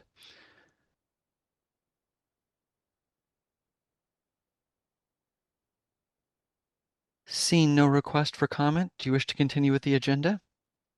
Yes, they do. And I just wanted to have a note for committee members. We will need to take a break around noon. So my plan is to go until noon. But if anybody feels that they would like to have a break before then, like a short 5-minute break, please let me know and we can do that too. This is Go the ahead. moderator. Yes. I wouldn't mind one sooner than later. Okay. I would second that. Okay, you know what? It's 10:56. Let's just take a quick break until like 11:01, basically. Just try to get back and do a quick, whatever you need to do, fill up your coffee, use the restroom, etc. And we'll continue with 5G at that point. Right. Thank you all. Okay, as we return from the break, I think we need to do a roll call again to make sure that we're all back, although I can see most of you. 1, 2, 3, 6. Can someone just confirm whether or not we need to do a roll call? Okay, Yeah. thank you. Yes. Great. I can do the roll call if that works. If there's someone else available to do it, that's fine as well. Okay, why don't I just do it and make it easier? Okay. I'm here. Tess. I'm here, thank you. Yeah, Joseph. Present. Canson. Here. Melanie. I'm here. And Tracy. Present. Wonderful. Thank you. We have reestablished our quorum and returned from break. And we will move on to agenda item 5G, which is the Office of Student Assistance and Relief, or OSAR report. Thank you. This is Scott Valverde, OSAR Chief. Appreciate the time and opportunity to update you all on our activities. As always, good to see you all. Okay, so I just wanted to start with a couple of table setting comments before we go right into the chart. So both the quarters that are covered during the time period that we're reporting on and in the current quarter, which we're in now, represent I would say a time of change in OSAR. As during the first 2 quarters, we hired and onboarded 2 new staff, and then during this current quarter, we've hired another staff and are in the process of hiring another. So for a small program like ours with a total of 8 total allocated positions, that type of staff movement reflects a pretty significant change for us. We're obviously happy for those who've promoted or otherwise moved on from OSAR to bigger and better things. But we're sad to see that knowledge base move on. At the same time, I personally and collectively, we choose to look at this as an exciting development with new staff coming on board with, unique and diverse backgrounds, experiences, et cetera, who are really excited and enthusiastic about helping students and helping the Bureau. So that's, I think, contextual to the data that we're reporting on as well. Secondly, as Karina reported at the top of the agenda, we are, like everyone else, experiencing current year budget restrictions, which will particularly impact us in our program in terms of our ability to travel to and participate in as many in-person events as we have up to this point and as are reflected in the data charts. You know, I would anticipate that the pace of those types of events may decrease, you know, over the next couple of quarters as we sort of navigate through this. But it's also important, you know, for me to share with all you and kind of say publicly that we're still are committed to continuing, you know, connecting with students who could benefit from our services. My personal commitment is to work with our outreach partners, given this new landscape, if you will, you know, to find new ways to deploy all of our informed choice outreach efforts and resources to prospective students, given these temporary restrictions.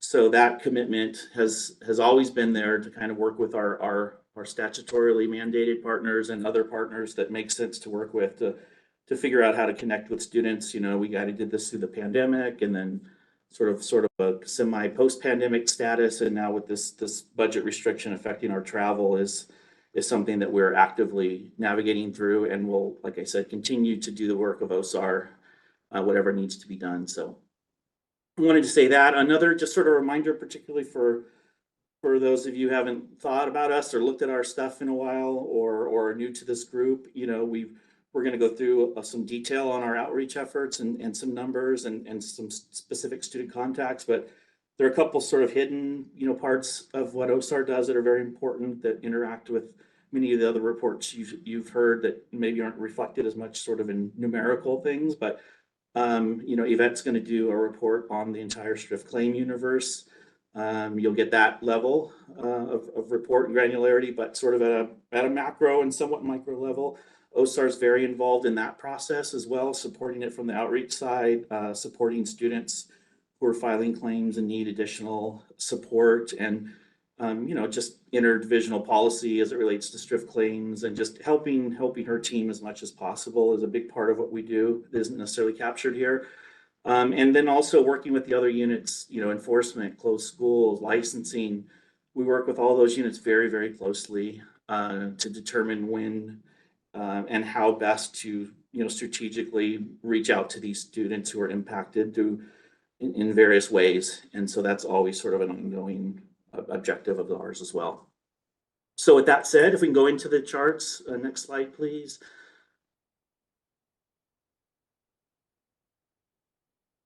Thank you.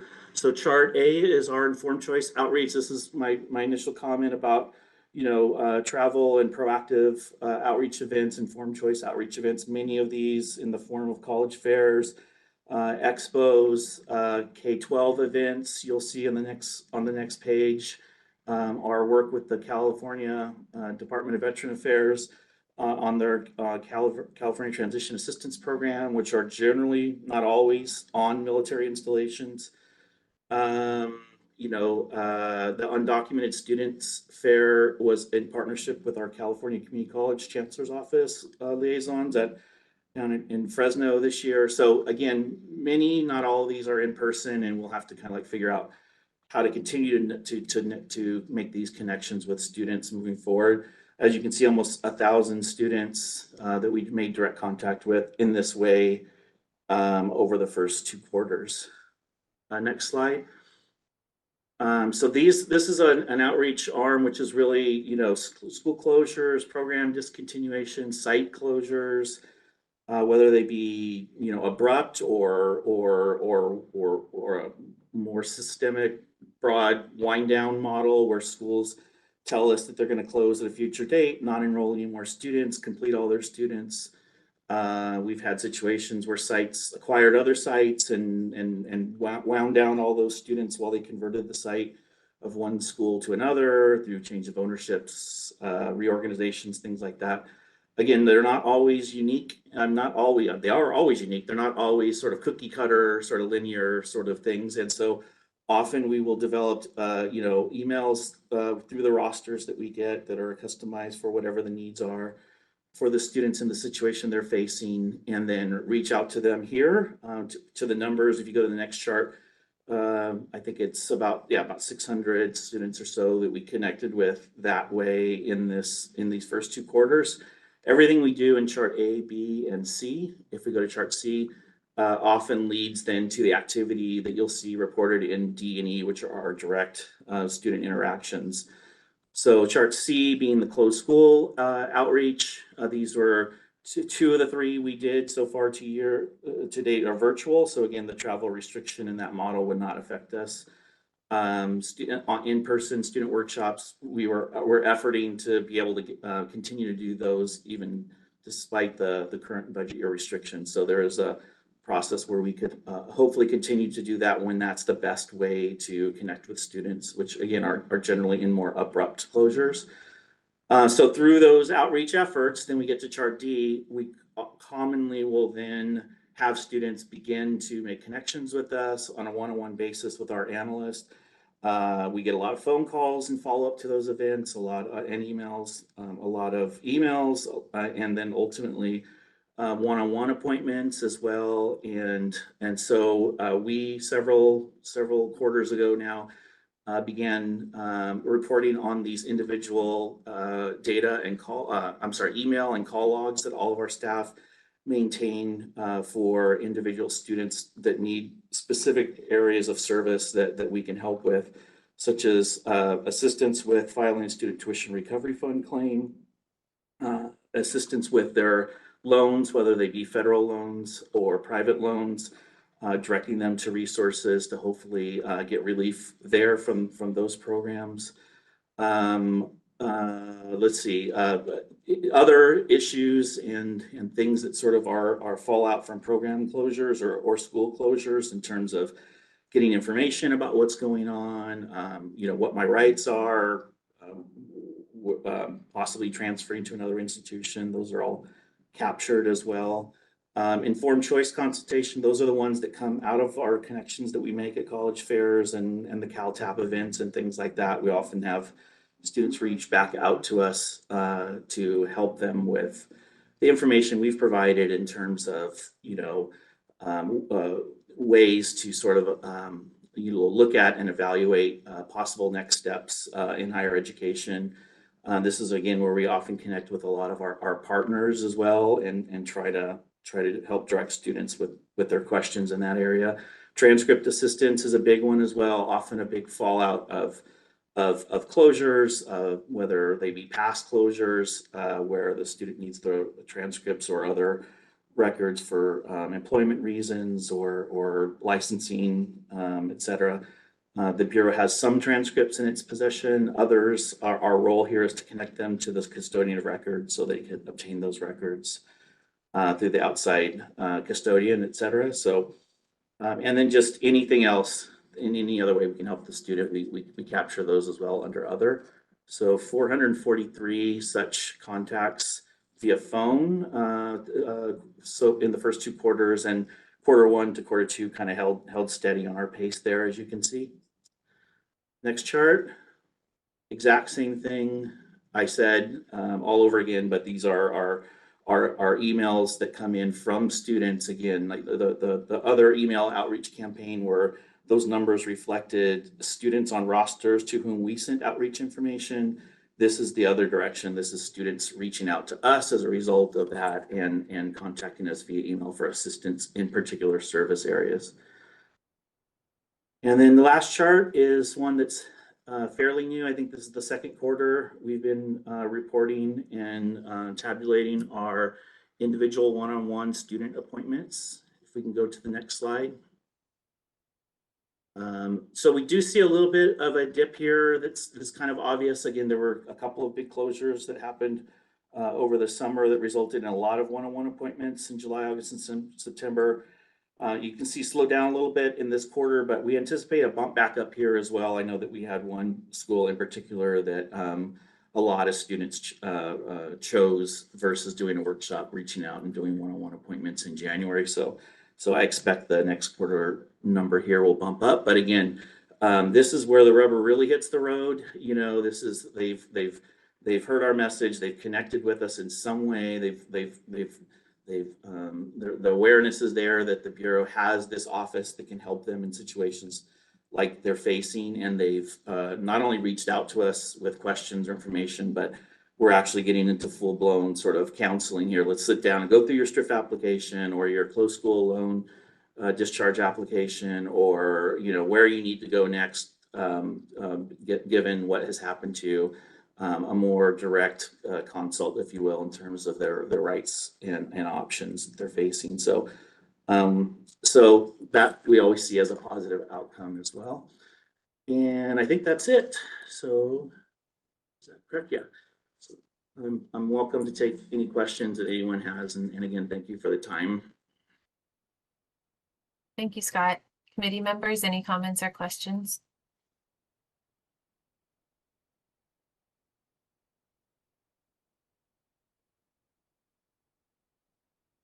I just have one quick comment. I appreciate that one-on-one appointment report, and especially the comment of the ability of OSAR to provide that sort of counseling to students, because I think one of the things that I saw when working with students was this helps prevent them from being like taken advantage of by some of those companies that are like, we promise you we'll get you this student really, your student loans fixed, in days, just pay us $40 a month for the next 3 years and then we'll help you, or with that kind of thing. And so I think being able to have these appointments and that kind of direct contact with folks really hopefully makes a difference there. So I appreciate that y'all are doing that and that you're reporting back on it. Especially when I saw that student loan relief assistance was one of the top topics. So.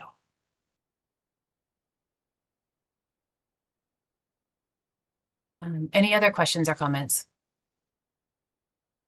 Okay, great. Then we will move to public comment for item 5G, which is the Office of Student Assistance and Relief, or OSAR report. All right, we are accepting public comment via WebEx. If you'd like to make a comment, please raise that hand by tapping the hand button at the bottom of your screen. Dial-in users dial *3 in order to raise a hand, and mobile device users find the appropriate page and tap that hand button. You may need to use the ... to find your hand. Looks like we have no comments coming from the room. And so we're going to take just a few more seconds to see if we have a request via WebEx before we move on.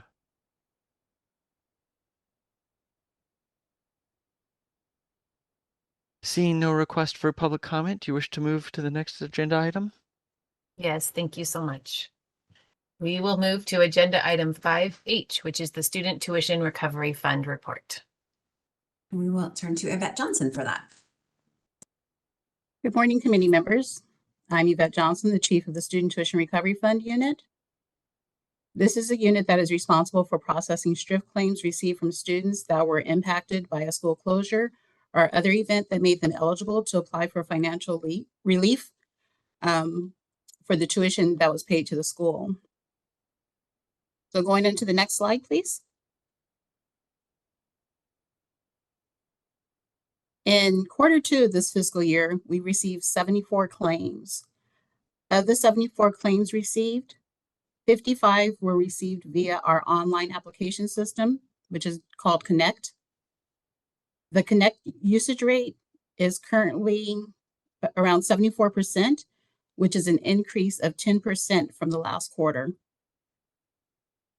And since we're talking about Connect, I would like to also report that we are making strides with the video a how-to video for students that want to file online claims. We've been working with our Office of Public Affairs, and we just recently received a draft of the video that we'll be reviewing. Let's see. Oh, I'm sorry. Can you go back, please? We are still receiving paper applications from students, and we received 19 paper claims. When a paper claim is received, staff enter the information into Connect, and which allows them to process the application electronically. So the staff will manually enter the information from the paper application and then scan any supporting documents into the Connect system. Okay, next slide, please. For this fiscal year, we closed 200 claims in the second quarter.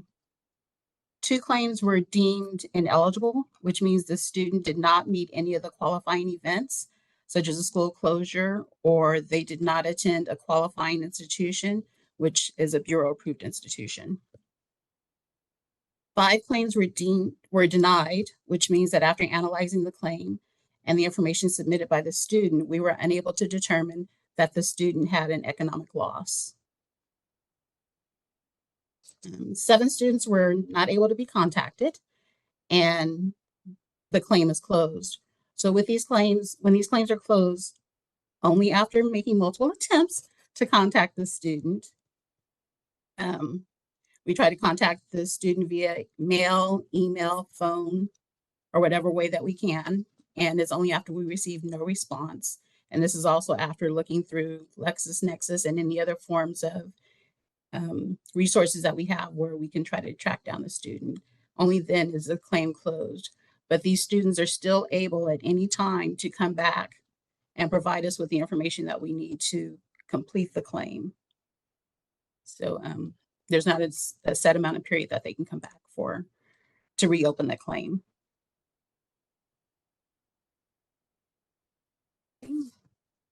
You go to the next slide, please. So staff for the current claims, analyst first review complete. This means that staff have completed their review and made recommendations for the outcome of the claims. There were 82, and these 82 claims are pending manager determination. We have in the STRIF unit, we currently have 3 analysts. Between the 3 analysts, they are actively working 131 claims. There are 63 claims where the analysts are waiting for a response from the student. And this means that they reviewed the application and they don't have enough information to make a recommendation as far as the outcome of whether or not that application should be approved or denied. So until more information is received from the student, they can't continue to process the claim. There are currently 501 claims in queue. This number is consistently decreasing, which is great. And this is due to the commitment from the staff in the STRIF unit. Okay, next slide, please.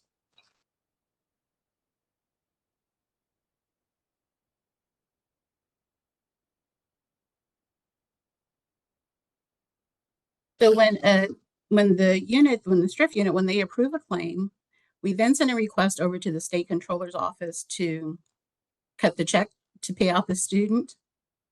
So right now, we have 50 claims pending at the state controller's office as of this past quarter.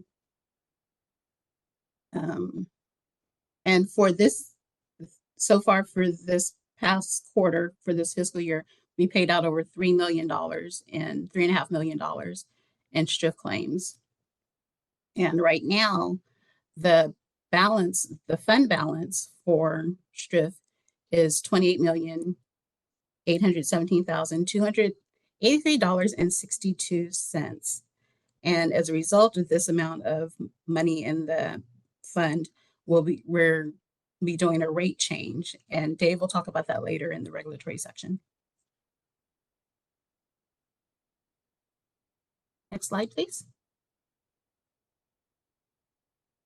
And per usual, these are our large impact closures. We still have the Corinthian colleges as well as Silicon Valley that we're still working those claims. That concludes my presentation.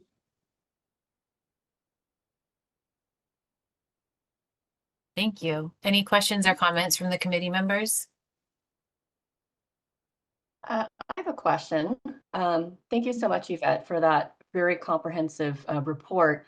I have a question, a couple of questions on slide 75, current STRIF claims. My first question is, in queue, is there an average amount of time that cases are in queue before they go to first review with an analyst?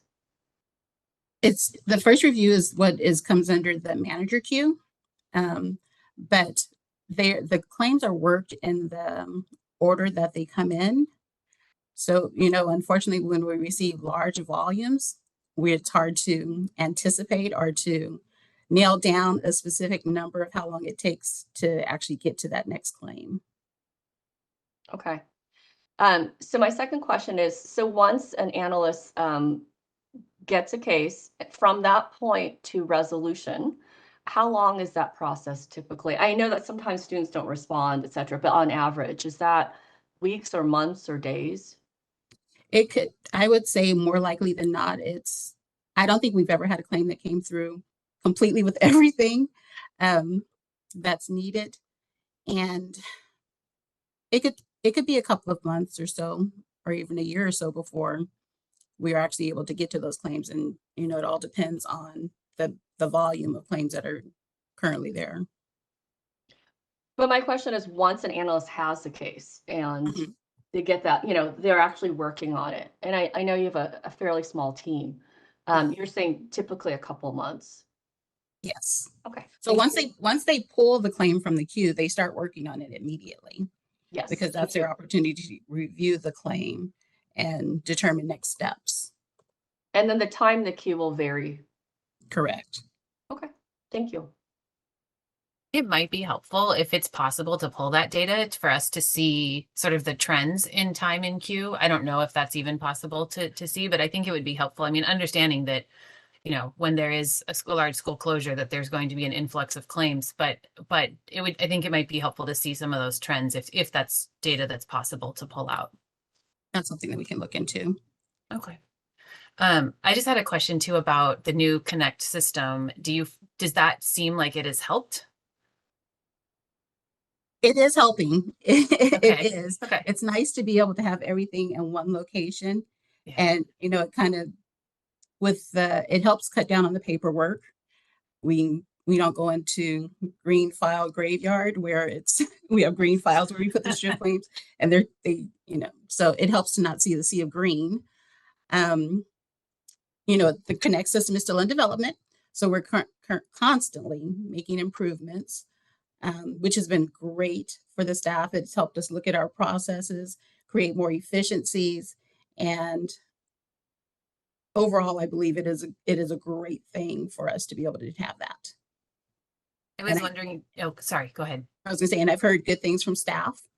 Staff has been involved in the development of this from the onset. We've had different staff, but so they've had their say, and staff are the ones that know what we do in STRIF and how the processes are working best, and having their input has been very, very, very invaluable.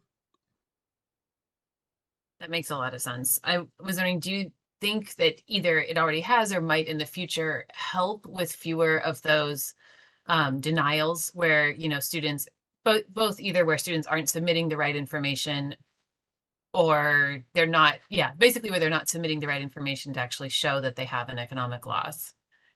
Does that system help with that at all, or is it still a matter of getting the students to respond? It's still a matter of getting the students to respond, but I think that working with Connect, students are quicker to respond. And it's really weird, and maybe it's because they initiated the application and the online application. So with the correspondence back and forth with them, they tend to respond quicker. I mean, that seems like that's helpful in getting claims resolved and off your desk too. So that seems like that would help. Okay, great. Sorry, I jumped right in. Any other committee members or have any comments or questions? Just had a quick question. I'm not sure if I missed it or not. When you were talking about the video that's being created to help students with how to submit, yes. Is that completed, did you say, or it's in the works? And if it's still in draft phases. So it's still being developed. Okay. Do you have an estimated time frame of when that might be available, or is it just kind of early to predict? It's a little early to predict, but we're definitely want it done this year. I think that's great. So I'm glad you're working on that. Yes. So, and I would like to say thank you to the OIS team and the Connect team. They have been, and especially Brian Leggett, who has been our liaison and our programmer within OIS. He has really helped guide us and really gets on when we're going through, when we're developing our different sections. He's really been valuable in providing guidance to us. So really appreciate him, as well as everyone else that's been working with Connect. Any other comments or questions from the committee?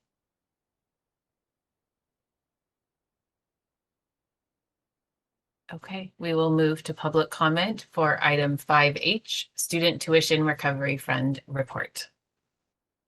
All right, we are going to start requesting that people raise hands via WebEx for public comment on 5H. If you'd like to make a comment, please raise a hand by tapping the hand button at the bottom of the screen. Dial-in users dial *3 to raise a hand. And mobile device users press that ... to find the appropriate page to raise your hand. We're also going to hopefully hear from the room to see if we have any request for public comment there. And looks like the answer is going to be no. No one in the room is requesting comment. So we're going to take a few more seconds to see if we have any requests via WebEx before we move on.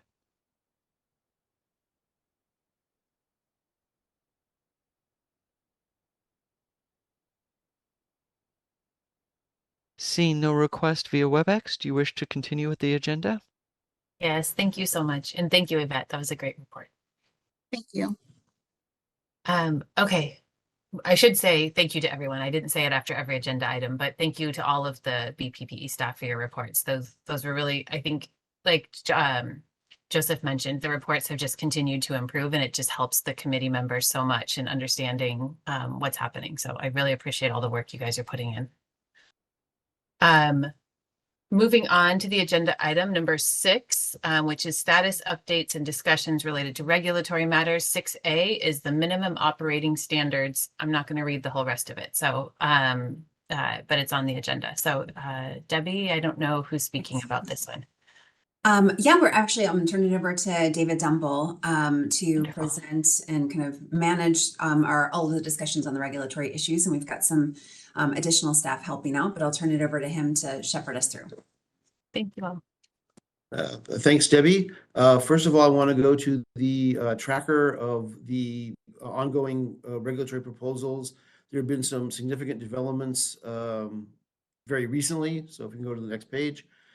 First of all, as Yvette mentioned, we put in a proposal to Office of Administrative Law in December to change the STRIF fee assessment to 0 because the fund has exceeded the statutorily mandated cap of $25 million.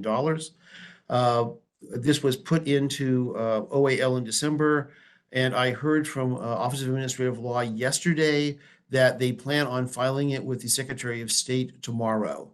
And once it's filed with the Secretary of State, it will then be effective on April 1st, 2024. And the Bureau has already begun to prepare an email blast to inform everyone of the change, and we will update our webpage with the information as well. So as of April 1st, 2024, the STRIF fee assessment rate will be reset to 0. The next item I want to discuss is the distance education learning management system. This is a proposal that was mandated. The regulation is required by the legislature adopting a definition that a change in distance education learning management system is now a substantive change that has to be either approved by the Bureau ahead of time if you're an unaccredited school, or reported to the Bureau if you're accredited. This was sent out for a 45-day comment on December 15th. The 45-day comment period ended on January 30th. We received one comment that was fairly substantial, about 3 pages long. I'm currently working with a DCA regulatory unit to draft the materials to submit to OAL to get this for approval. And we expect to have it to OAL very soon. I'm hoping by the end of the week. Once OAL has it, they will get back to us in approximately 29 days. And at that point, we will resolve any issues Office of Administrative Law has, and at that point, see if we can get the proposal approved then. And if it's approved, then I believe it will become effective on July 1st, 2024. But we still have a few hoops to go through, but that one looks like it's moving closer to the finish line. Additionally, the public institutions proposal, this is a very technical amendment of 75020 that was necessitated by the legislature expanding the Bureau's jurisdiction to include out-of-state public institutions that have a physical presence in California. And we were admonished by the legislature to make any regulatory changes that were necessary to conform to this new jurisdiction. The only one we found was in 74020. For some reason, it only authorizes the Bureau to issue citations to private post-secondary education institutions. In order to address this, we adopted language that will now allow the Bureau to issue citations to any institution under its jurisdiction. This was sent out for a 45-day comment period on February 2nd. The comment period will end on March 19th, and at that point, we will submit, develop the paperwork to send it to Office of Administrative Law, and hopefully it will be approved by them before the end of April. Timetables are always a little squishy, but this is a very technical amendment. I can't imagine there would be many comments made about it, but we will see. Next, the signature requirement proposal. This is a requirement where the Bureau is changing the required signatories on all of its documents, mainly to allow nonprofit institutions excuse me, to sign without having their entire board of directors to sign. We are also updating the Social Security number disclaimer and the collection of personal information disclaimer on the documents. This has been approved to go to the director of DCA for approval. Once she approves it, it will go to agency. And at that point, we will put it out for 45-day comment period. So this looks like it should go out for comment in a month and a half, possibly 2 months. Again, this really should not be a very controversial provision. The package is voluminous because we are changing the requirements for every form that the Bureau has. But at this point, we expect no problems in it going forward to the 45-day comment period pending the director and agency's approval. The last proposal that is still underway is the date of closure. This is a proposal that modifies the process that schools have to follow when they close. Oops, we're going crazy with the slides. You can go back to the tracker. Thank you. And also creates a process mandated by the legislature adopting a statute that authorizes the Bureau to declare a date of closure for schools that close without giving us a date of closure. And this, we've been working on the proposed language with DCA Regulatory. We're very close to getting it to the point where it can be sent to the director. We've just got a few issues to resolve, but we hope this will go to the director within the next couple of weeks, and then go to agency and then on for 45-day comment period. That's my report on the tracker and the movement of the proposals that are currently in the pipeline. Are there any questions or comments?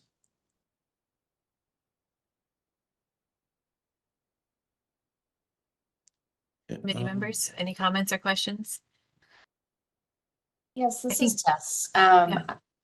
Back to the STRIF, I know you had alluded to that last meeting and the possibility of it going back to 0.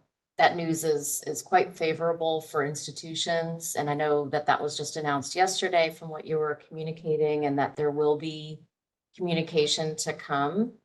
Do you have any sense this early on about what that timeline will be? And I say that just from an institution standpoint, the administrative capacity necessary to make the change, although it's favorable change. does tend to be a little bit more significant. So I was curious if you had a sense on the timing. The only timing I can say is the Office of Administrative Law communicated to me yesterday that they planned on filing it with the Secretary of State tomorrow. At that point, it becomes law, although by the terms of the proposal, it will not become effective until April 1st, 2024. Again, the Bureau will send out the information and instructions to institutions once it is formally adopted, hopefully tomorrow. I can just add just one other note on that. So we'll get the word that it's formally adopted. We do want to make sure we make some changes to our website. We have a STRIF FAQ on our website. So certainly we want to make sure that's up to date before we push anything out. But then those changes are already underway and we'll get that out to institutions ASAP. Okay, thank you. I appreciate it.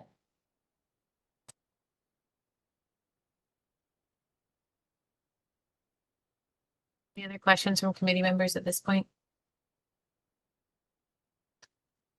Okay, I think we can keep going. All right. Before going on, I just want to give a quick shout out. We have a new organization here in the Bureau that is helping with regulatory proposals. We've developed a policy development committee that meets every other Friday and is composed of members from every unit within BPPE. And the process we've adopted is we put regulatory proposals into a Teams document, invite everyone to review the document, offer suggestions, alternate language, and then we discuss the possible changes at the meetings every other week. And this has been, I think, a major development in working on the regulatory proposals. First of all, I think the more eyes that review documents, the better for someone to find anything that may raise an issue.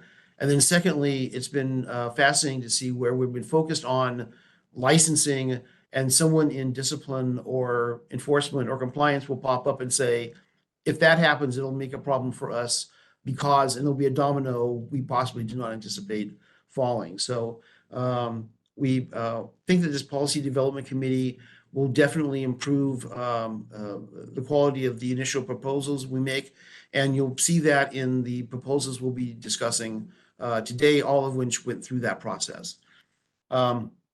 Just as a reminder, the three proposals we're going to be discussing today are all part of the Bureau's minimum operating standards proposal, as was described in previous advisory committees. This proposal has been worked on and worked on and worked on for several years, and as a result, it has grown too large to go through the administrative process as one package. And so we have tried to divide it up into more bite-sized chunks, corresponding with the 9 subject matter areas that are described in Education Code 94885 subpoint A. And the first one I want to talk about today is financials. This was presented to the committee in November, and we've made several changes in response to the feedback we received at that meeting. And just for a matter of transparency, we'd like to go over and show some of the changes that we've made in response to the feedback we received last time. First of all, in 71745, see the last section in that provision. We had language saying that in some cases we would want financial information from a parent company.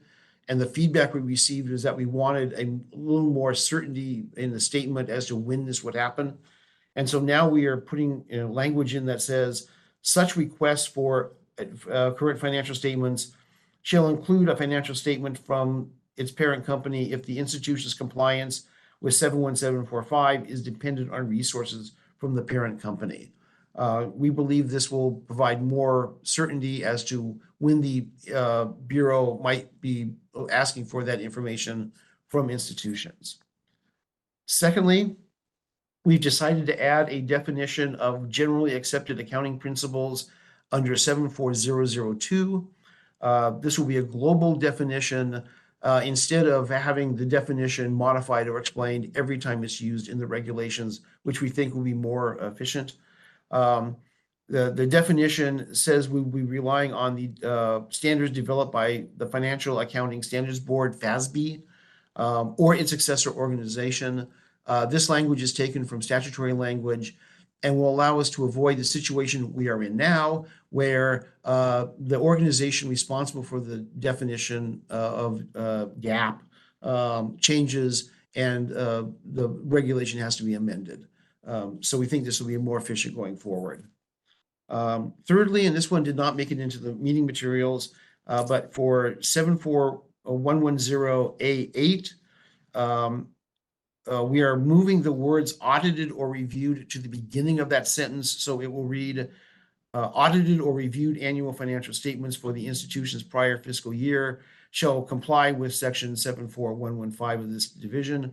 We think this will make it clearer that the auditing or reviewing refers to what happens to the financial statement before it's submitted to the Bureau, and not something that will be done by the Bureau.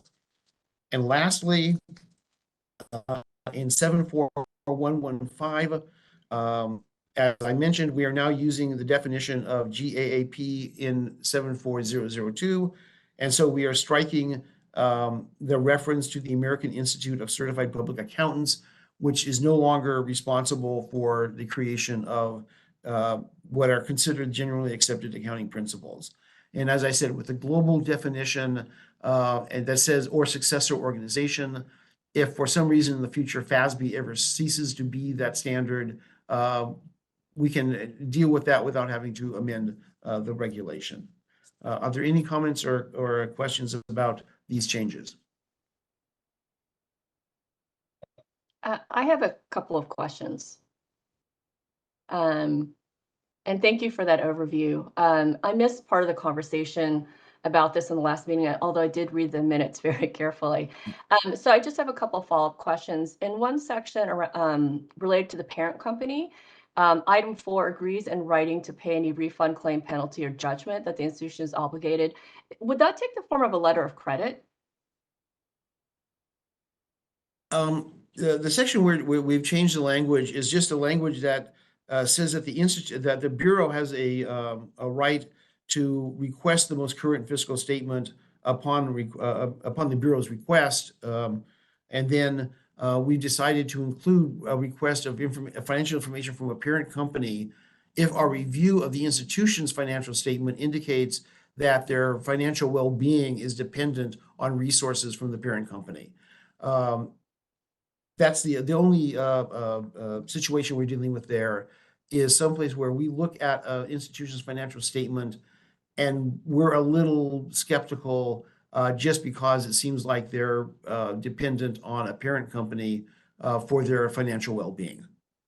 Okay, thank you, David. And I just want to clarify, some of my questions are actually not related to a change that you're covering. It's related to other language. I hope that's okay. Okay, sure. Okay, 7002 under definitions, there's a section B about annual gross revenue. Again, there was no change that you discussed today. I just have a general question. The language implies that tuition fees and other charges derived by the institution. So these imply that these are payments for services. Does annual gross revenue include other sources of revenue to the institution, such as donations, investment income, or parent company subvention? This is a general question. Offhand, I am not knowledgeable about that. This is already in the regulations, so it's nothing I've reviewed in the recently. I don't know if Debbie has any response to that. No, I mean, what I was going to say is I actually think, I think, Tracy, your questions are, you're well taken and you're welcome to ask questions about things that are not changes.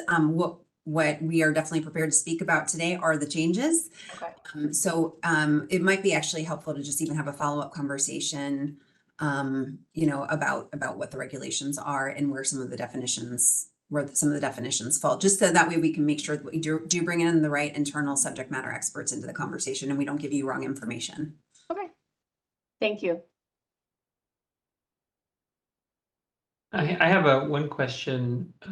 What was the motivation, if you could describe, in part 7 in striking the reference to the HEA composite score? So opting for only the current ratio standard and not excluding the composite score.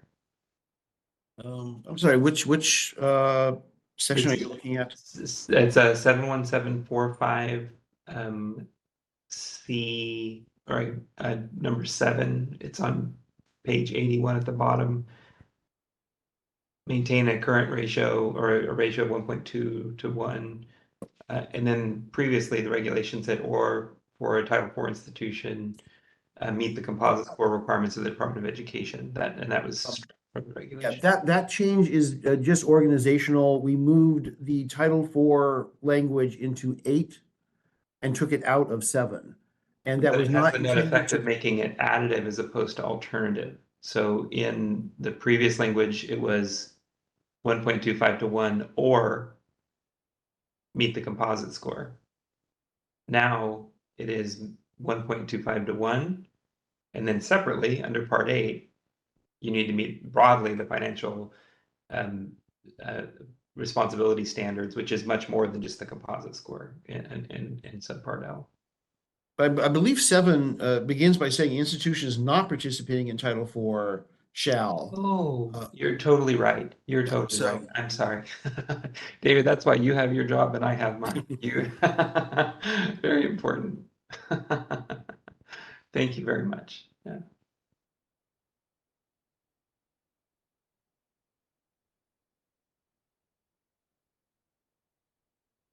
Any further comments or questions on the financial standards and associated reporting requirements? Okay. Moving on, the next proposal we'll be looking at is the minimum operating standards regarding cancellations and withdrawals. The main point here is that currently both of them are included in one section, and we believe this creates confusion as to the proper path to follow. And so we are proposing to move them into 2 different subsections.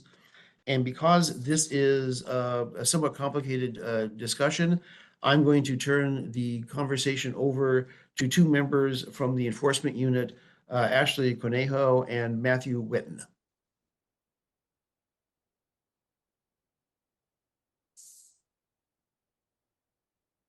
Oh, I'm sorry. Can I just jump in really quickly? Just following what we do in the programmatic update, we're wondering if we should pause for public comment before moving on from 6A to 6B. You know, I was going to ask about that because these are sort of complex topics. So yeah, let's do that. We'll move. So we'll open up public comment on item 6A, which is the minimum operating standards, financial standards, and associated reporting requirements. Alrighty, it's time to raise those hands if you wish to make a comment. Please tap that hand button at the bottom of your screen. Dial-in users dial *3 to raise a hand. And mobile device users will need to hit the ellipses button, that ... in order to find your hand. We're going to take a few moments to see if we have a request for public comment. And it's being indicated that there are no requests in the room for 6A. So we're going to take a few more seconds to see if we have a request before moving on to 6B.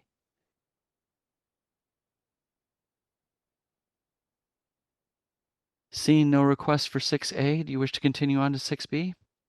Yes, we will move now to 6B. Thank you. I apologize. I never quite know when the pauses come and when they don't come. So, you know, sometimes we pause in here and sometimes we don't. So it was a good call, I think, to do it just because these are sort of dense topics. So thanks, Debbie. Appreciate it. And so again, I'm going to turn the conversation of cancellation withdrawal policy over to Ashley Cornejo and Matthew Witten of the enforcement unit.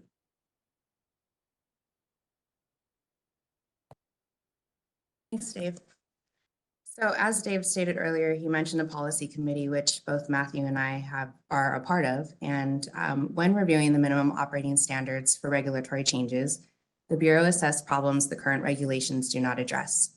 Through that assessment, the Bureau developed Section 71746, collection of tuition and payment from students, and created 2 separate concepts with 71750, cancellations and refunds, and 71751, withdrawals and refunds. The goal with these regulatory changes is to build clarity specific to these topics for students and institutions alike, specifically addressing cancellation and withdrawal procedures and refining the pro rata refund calculations that are inconsistent and shortchange students. With the next slide, Matthew will compare the current pro rata refund regulations to the proposed regulations. Thank you.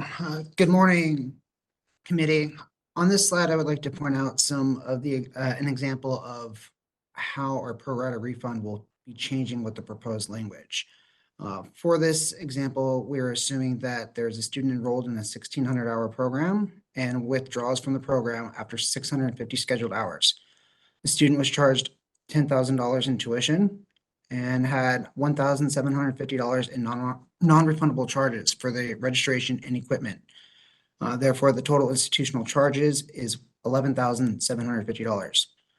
Under the current regulations, the pro rata refund is calculated by determining the amount the student has paid and subtracting the amount that they owed to the institution.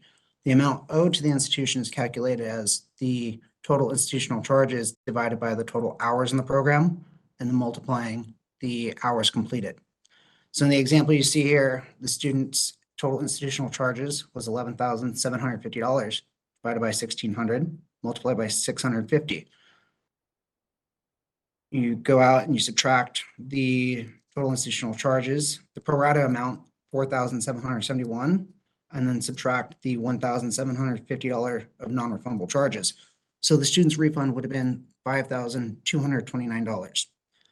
You'll notice here that total institutional charges includes non-refundable items. So here the student is actually charged non-refundable amounts, somewhat duplicated because they would be paying a pro rata amount on that non-refundable charge. In the proposed language, we are actually taking out the non-refundables from the total institutional charges to make the pro rata based on tuition charges. So as we go through, it'll be $10,000 divided by 1,600 multiplied by the $650. The total amount owed for pro rata would be $4,062.50. And then we would subtract the $1,750. So the student's refund would be $5,937.50. In this example, the student would actually be getting more than $700 back with our proposed language. If you have any questions, I'd be happy to answer.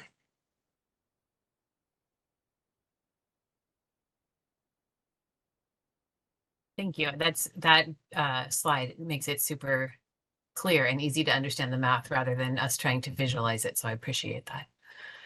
Committee members, any questions or the cancellations and withdrawals separation? Just echoing, appreciate the case study, like the work example is very helpful. Yeah, I'm not sure I would have got it otherwise. So.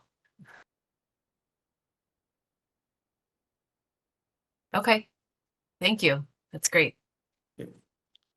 Does anyone have any other questions or comments about the cancellation withdrawal proposal? Well, actually, so that's we're complete with the presentation for B. Okay. Yes. Yep. Okay. So just being clear, committee members, the full presentation for B. Any comments or questions? Okay, then we need to move to public comment for item 6B, the cancellations and withdrawals. All right, please raise those hands if you wish to make a comment for 6B. Tap the hand button at the bottom of the screen. Dial in users, dial *3 to raise a hand. And mobile device users, press the ... to find the appropriate place to raise your hand. And it looks like we have nobody in the room for 6B.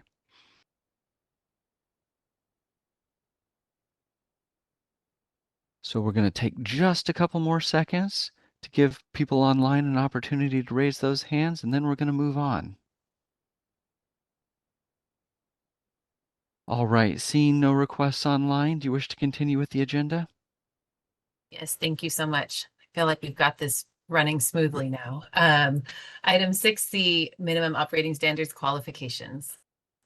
Thank you, and thank you, Ashley and Matthew, that you did much better than I would have with that level of detail.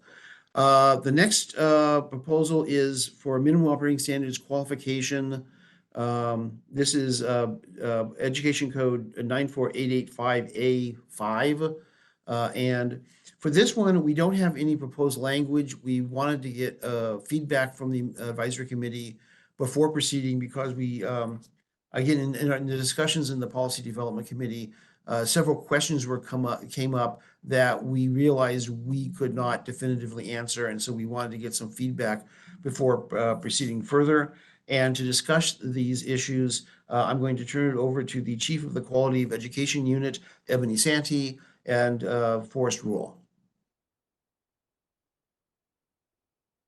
Thanks, Dave. Actually, Forrest will be assisting me with going through those questions, but as a general point, I wanted to point out that these proposed changes really are intended to assist the Bureau in addressing those institutions that attempt to offer programs without sufficiently qualified faculty members. In terms of documentation and approval process, these changes wouldn't necessarily affect institutions approved by means of accreditation, but those that we review in full and those full approvals. Additionally, the changes will be an invaluable tool in facilitating successful accreditation attempts for our provisionally approved degree granting institutions. We don't want to inadvertently hinder that process, and we aim to really establish a standard that puts the achievement of meeting those accreditation criteria within reach for those institutions. So Forrest is going to go through some of the questions that we put out previously and be open to any feedback that you have. Forrest? Thank you, Ebony. Next slide, please. So just to reiterate, our goal today is to bring forward the general objectives of the draft for the proposal to revise regulations, ensuring that institutions are contracting with duly qualified faculty, administration, directors, and we're looking primarily at delineating minimum requirements by program type, clarifying requirements for distance ed, and adding specificity to the types of qualifications and how they're documented for faculty and administrators. So I'd like to go through these questions and take any feedback, comments, or follow-up questions that the committee may have. And let's look at the first question concerning faculty teaching in programs that lead to licensure. And there may be some distinctions between degree granting institutions or degree programs where the career objective would require licensure versus non-degree programs.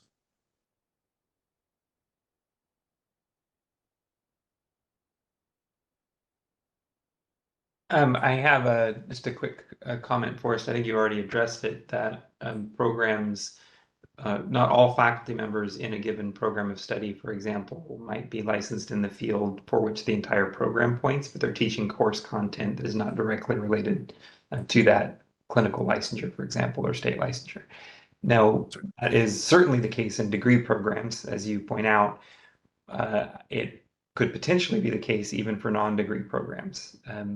A lot of employers often look for soft skills or for things that aren't necessarily directly related to licensure, but they might have courses in professional writing, for example, or interpersonal skills or other areas, and they have a faculty member approved to teach in that program that would not, then in that case, potentially be licensed in the field. So you'd have to be very careful of that distinction in any language to restrict tighter than a program to courses directly related to the eventual licensure.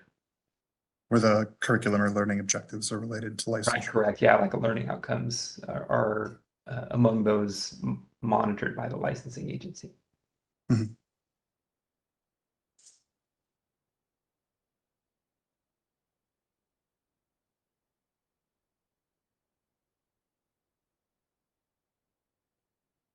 Any other questions from the committee or feedback?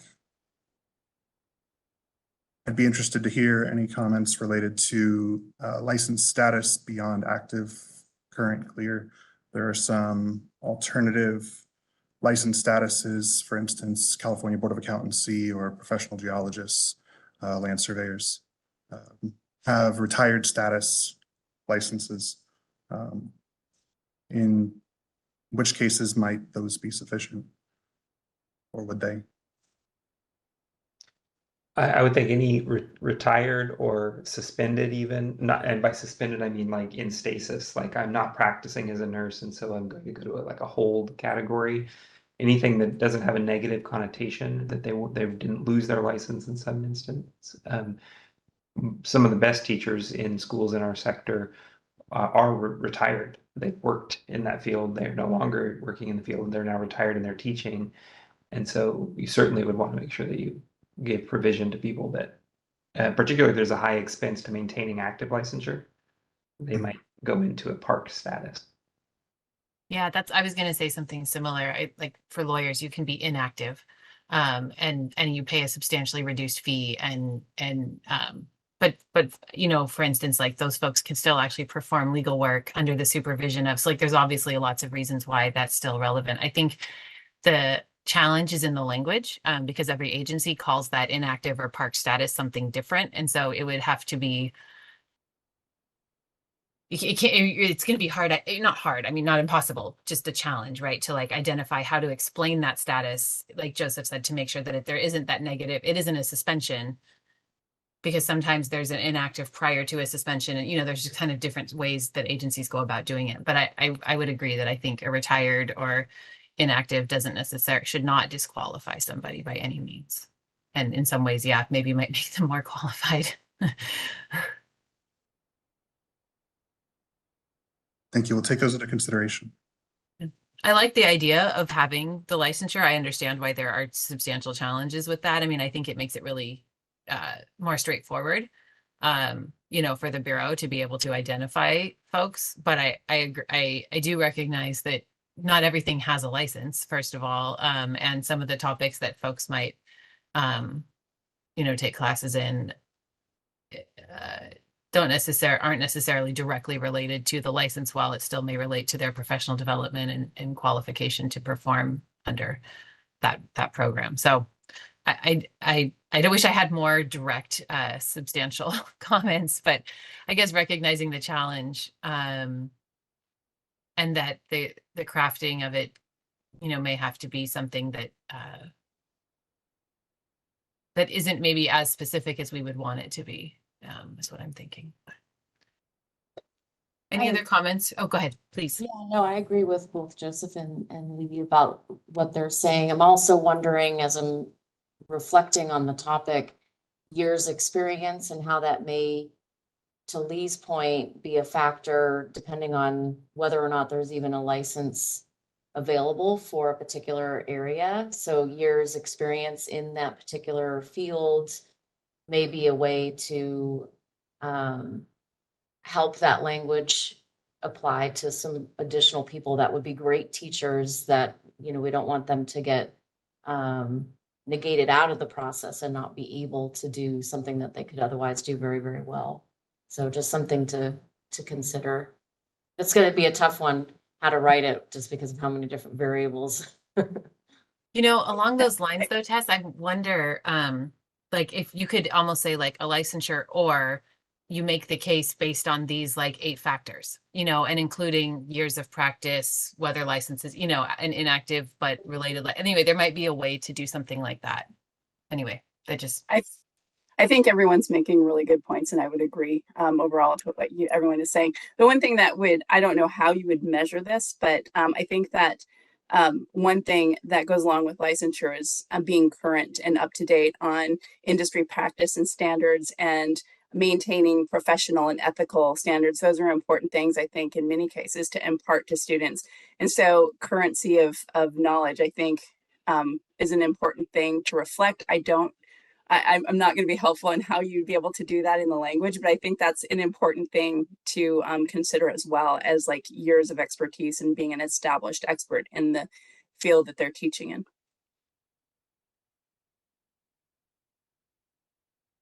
Joseph, I Thank you think I so saw your hand raised too. Sorry, Forrest, I apologize. Yeah, I was trying to do a thumbs up. I thought it was a thumbs up emoji, but we don't have reactions on. Sorry. It's okay. It's like a high five. We'll call it a high five. You know, in the past, I know committee members have also submitted written feedback after the meeting. So if folks have ideas about how to criteria that they might think is included, if, you know, I know it's if folks didn't have those necessarily coming in, or language, you know, ways to support the Bureau on how they might craft some of the language, I would suggest that folks feel free to share that, you know, with additional feedback. Lee, I have a question actually. Are we talking about just number 1, or can we comment on 2, 3, 4, or 5? Maybe this is a question for Forrest. Yeah, I'm I'm gonna happy let to Forrest jump answer around that if it first. makes sense. Yeah. I'm sorry, Forrest, what was the answer? Oh, I'm happy to jump around if it makes more sense for the committee. Oh.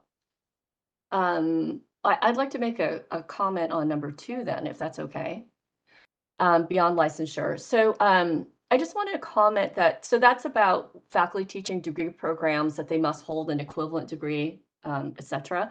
And I wanted to comment that in my experience in higher ed, that I've seen in the arts, particularly in arts programs, that oftentimes at institutions an MFA or a terminal degree is required, but oftentimes, particularly in design programs, I've seen people with bachelor's degrees, but a lot of work experience, and particularly at very large companies teaching students at the master's level. And I just want to point out that that's not uncommon. And we might look to NASAD, which is an accreditor for art and design institutions, to see how they manage that. Because, you know, absolutely it's important to for the instructors to have equivalent experience, but again, it may not be a degree, and it may not even be a terminal degree.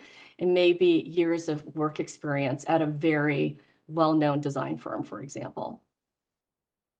100% agree. I think the actual degree type that somebody earned 20 years ago is oftentimes irrelevant to their professional experience and their qualifications to teach in a specific field. So totally support that statement.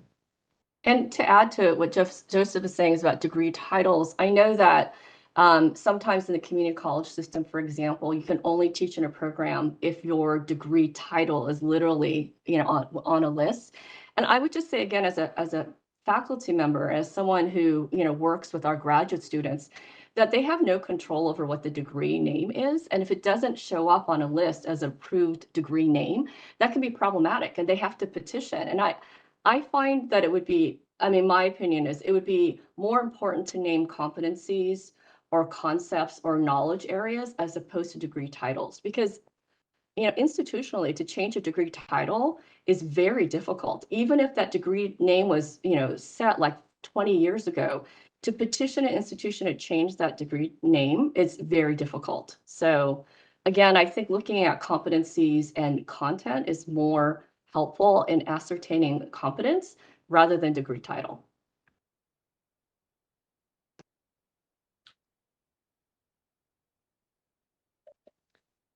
I have a comment on number 3. And shortly would be no would be my recommendation. Oftentimes, particularly for small schools, let's say you're a medical assisting school and you have somebody who's taught medical assisting for 10 years and they have done their own professional development and grown. They know the school inside and out, and you're going to promote them to an academic dean or an academic leadership. They've taught in that program. They haven't managed before, but they would be clearly in that instance the best qualified person for that.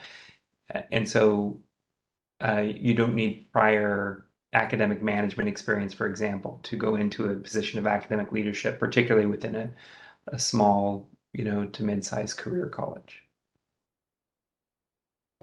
I want to agree with Joseph on that. I think academic content specialization is more important than management skills, although I think management skills are essential, but typically CAOs are academicians. They come from the academic world. And the purpose, I appreciated what was mentioned at the beginning, that the purpose of these regulations should be to improve the quality of instruction broadly and for the best experience for the student, right? So we're not looking to make things restrictive or difficult. we're trying to promote and ensure quality, right? And so in that sense, the regulation is broadly proposed in 3 would be counterproductive.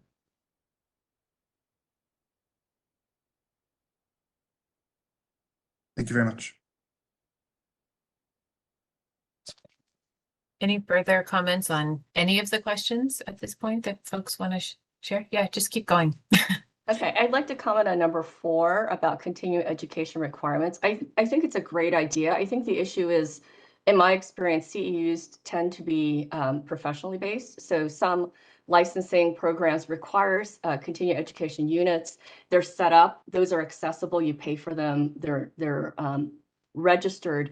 Many professions, they don't. And so, for instance, my field, student affairs, higher education, for example, don't require CEUs. And so the ways in which we'd have to find and document those and measure, unit wise, I think that would be difficult unless continuing education was framed very broadly. And if you do that, then I don't know how you, again, assess the quality of that experience and the frequency, et cetera. To me, it goes a little bit to our discussion on 1 in that, I think that maintaining that current, there's a number of factors that could go into it. And so it may be that if there isn't, some way of maintaining an active license, then there needs to be some sort of like list of factors or list of criteria that somebody comes up with, we contribute to, but that the Bureau comes up with that would justify somebody kind of show or make a showing that someone is qualified and has met the sort of continuing education, whether or not I think continuing education is a technical term, right? So maybe that's part of the challenge with it. And so it's that they have, maintained current status or have, I don't know what the right word would be. I'm not coming up with it now, but something that they've maintained their current educational qualifications. Thank you. We'll look at that. And I think on the question 5, the same general feedback as question 3. It's really even more subjective, and you have people from a variety of backgrounds that move into positions of administrative leadership in organizations, particularly smaller organizations. And so I think it would be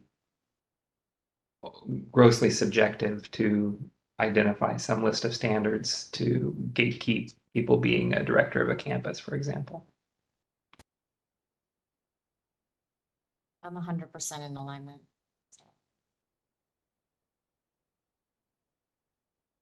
These are all good points. Any comments on documentation? I think that's sort of a cross-cutting issue for all of these questions. Yeah, I will say, I think I understand the argument for why chief academic officers would come straight from academia, and that makes sense. On the chief operating officers piece, institution directors, chief executive officers piece, that's tough. I think there is, I don't know whether or not there should be requirements, but outside of what already exists, but I feel like it's a lot to manage a school, even a small program, and complying with the regulations and complying with licensing requirements. And but I think the challenge is, how do you articulate a set of standards across the board that applies across the board? Because I think people could come from really varied backgrounds, a business background where they've managed a company. I think that there is a huge preference for folks who have experience in higher ed because they understand the different, funding and loan, all the kind of regulatory and things that go along with it. I don't know. But I don't know that it would make sense to make a requirement, even though that might be the ideal, if that makes sense. And a substantial portion, particularly for the unaccredited institutions, a lot of the schools that the Bureau approves are very, very small operations. And the person in those operating roles, it's all the same person and they're all the owner. And so it would be difficult, I think, in that instance. They're mostly small businesses that are operated by the owner. I also think that over time, to some of our earlier points, referencing to the instructors, the same could occur in terms of lowering the standard overall, because the pool in which would be appropriate to promote into certain roles would be smaller. Therefore, the overall quality of the leadership of the institutions could be impacted negatively if there's not openness to looking at solid leaders from other industries that could do a quality job in these roles. So I think over time that could work against potentially the overall goal. Yeah, and as a capstone statement from my perspective, then I'll be done. I think that I understand the intention and the desire and even agree with it and am aligned with it. I think I used the term earlier, grossly subjective. I don't think there's any way, and it's inappropriate for a state agency to create in itself standards that are inherently subjective. The great counterexample is when you look at licensing in a specific field. That's clear. There's a clear line of sight. If I'm teaching you to be a nurse, I'd better be a nurse myself, right? And nobody could argue with that. That's not subjective. That's an objective truth. What makes a good leader for an organization is inherently subjective. And elevating a state agency to the point of saying, "Oh, we figured it out. This is what makes a good leader," I think is, I wouldn't recommend it. If I'm hearing the committee, sorry, please. No, I have a more general question for us. So I know we've been talking about standards, and that's where the focus of the 5 questions are. But I'm wondering if there's an implicit question here about the ability to monitor and sources of evidence, because I think that that's part of your question also is how is there evidence for, how are you able to monitor compliance with this, with the quality of the directors, administrators, and faculty? And I'm wondering if that's a question as well. And I don't know how this is monitored, but I know that in the accreditation world that sometimes CVs or just a basic 1-paragraph bio of top leaders is provided. So in that way, at least there's a qualitative evaluation of education or prior work experience, et cetera. So, it would say that, the CAO has this kind of education and this number of years, and that is your way. But that's very qualitative. So I don't know if that's sufficient or, if there's, if that's too loose or if that's sufficient. And so that's really a question for, you don't have to answer, but it's just sort of an open question. Yeah. It's certainly something we'll think about. What I'm hearing from the committee is sort of a need to balance issues related to scale of institutions, performance-based versus prescriptive expectations, how, say, an accreditor might document an institution's effectiveness versus how we might monitor or regulate or even approve an institution, and how we might support a school that is eventually seeking accreditation from reaching that standard without lowering the bar or raising it to a degree that might, limit other institutions. And we haven't really touched on distance education, so that would be my last question for all of you. And this takes us back to the memo that was provided. One of our objectives is to clarify the requirements for faculty. I believe the memo says teaching, but also evaluating education through distance platforms or hybrid methods.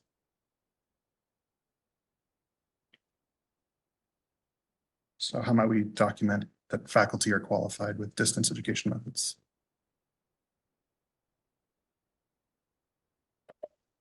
I'm put in mind of April and May of 2020, which I think most of us blot out of our memory, but in the educational space, all teachers became online teachers, whether they had experience in that previously or not.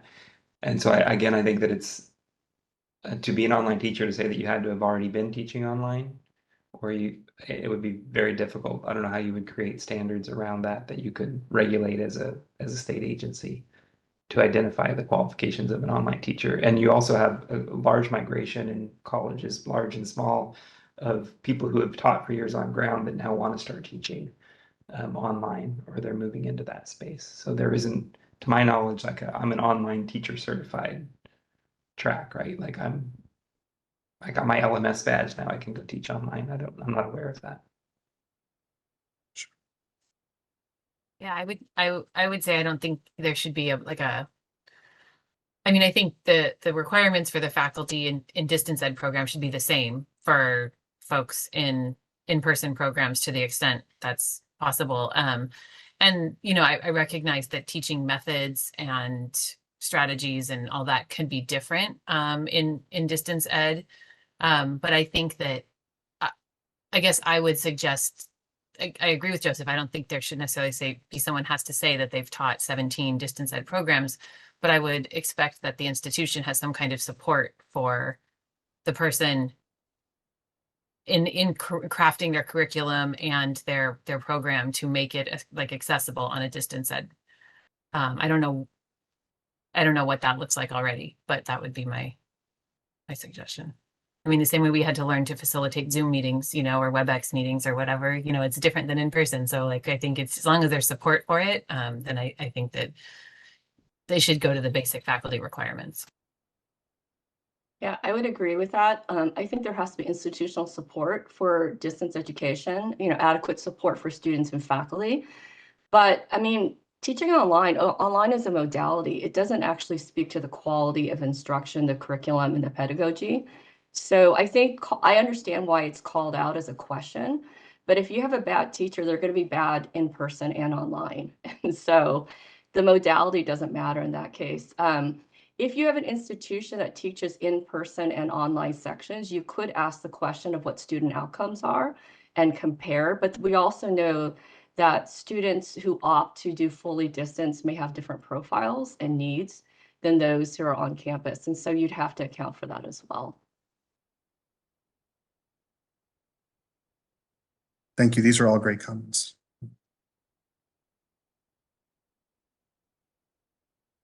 Any further comments from the committee members on 6C? Okay, we have to take a break at 12:30, if not at 12:29 and 58 seconds. So we're going to open up 6C for public comment. Moderator, can you help me with that, please? Thank you. We are open for public comment. If you'd like to make a comment, please raise those hands. Dial-in users dial *3, and mobile device users find the hand by tapping that ... I'm being told that there's no one in the room for 6C, so we're going to go straight to Megan. Megan, keep that hand up for just a moment longer, please. We're going to give you 3 minutes to speak with a 30-second warning.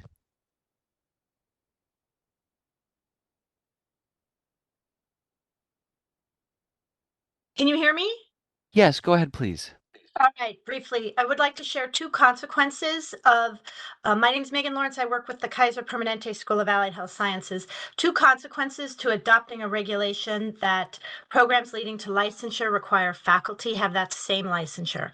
The first comment is that many of the state agencies that I work with that approve our educational programs leading to licensure have their own mechanisms for monitoring faculty qualifications, and adopting such a regulation by the Bureau would essentially be duplicating the work of several other state agencies.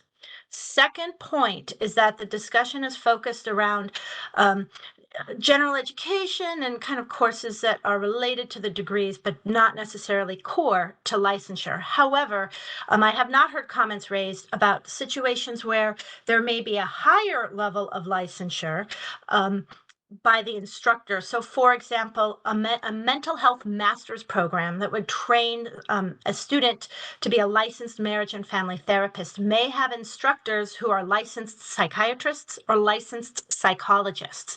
Those individuals are not going to go back to school to meet the requirements for a licensed marriage and family therapist. However, they are amply qualified by existing state regulations and really can help move students' thinking beyond what they may get from an LMFT. So this regulation risks actually lowering instructor qualifications in high-end allied health and mental health programs. All right, thank you very much. We're going to look around to see if we have any other requests, but it does not appear as though there are. Okay. Thank you so much. And thank you to all of you who presented on item 6. That was a great discussion, and the memo and the questions presented were really helpful to get us to start speaking about and thinking about those issues. So I appreciate it. Okay, it is exactly 12:30 to comply with state law, which we should do. We need to take a break. It's going to be a 45-minute break, so we will return at 1:15. Thank you all. Hi, all committee members. If you are nearby, it'd be great to get your video back on so we can do a roll call.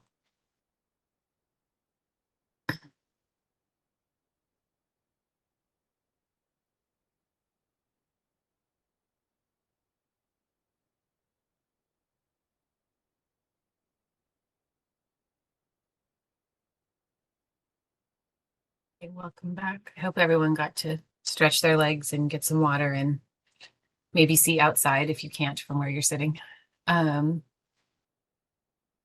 Let's see. I'm going to start. I don't know. Moderator, are you here? Yes, indeed. Okay, great. Welcome back. I just wanted to make sure what kind of support we had going on. Let's see. And then, yeah, let's see. Oh yeah, there's Kenson. Okay, great. Then I think I will start with the roll call, and then we can move back into our agenda. So, oh yeah, there's my notes. Okay.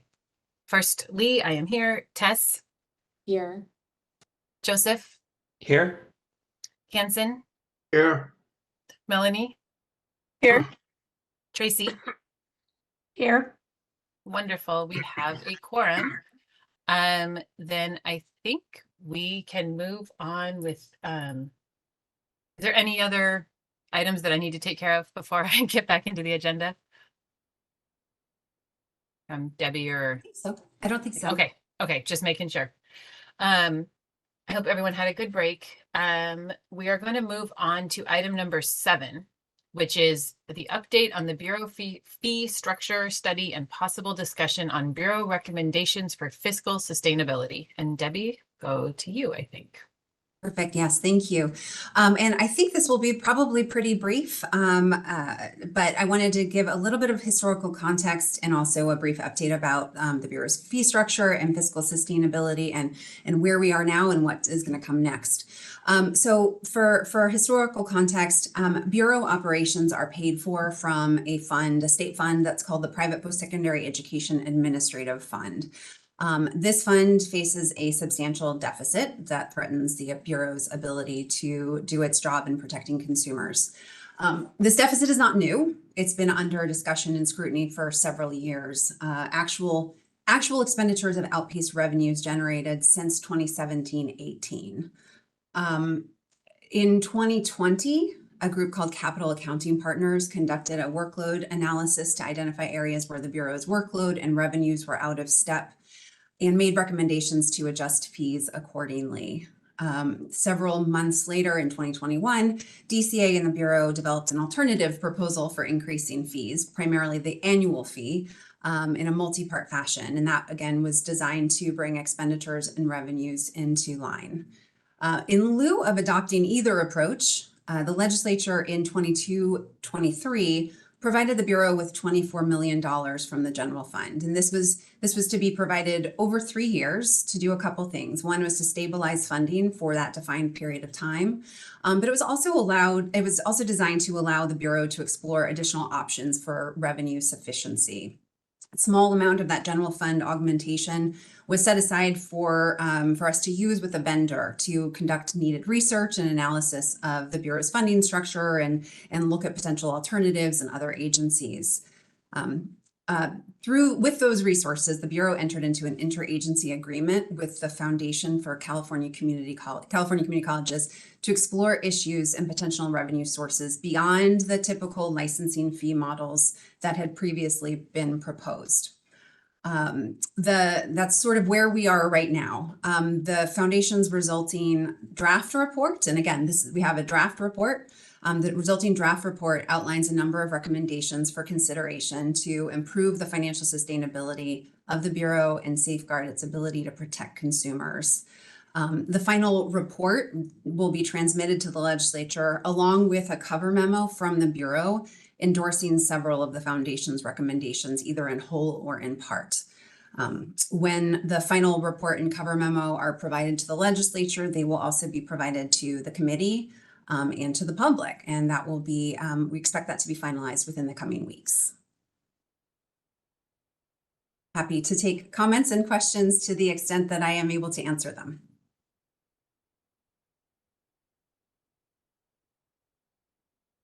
Could you characterize, I'm sure this will be included in the report, but can you characterize the stakeholder engagement with their research process? Was that successful? Did a lot of people participate from different stakeholder groups?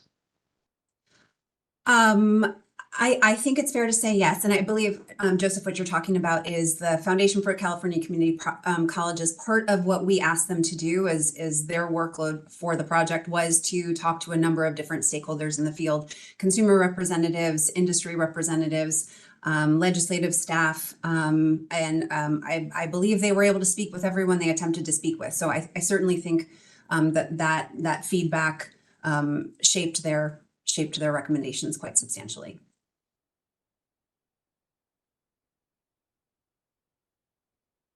And it sounds like, based on the sequencing you described, that this committee won't have feedback or input on the cover memo that the Bureau is drafting. You're drafting that internally as a staff, and then we will see that when the legislature sees that.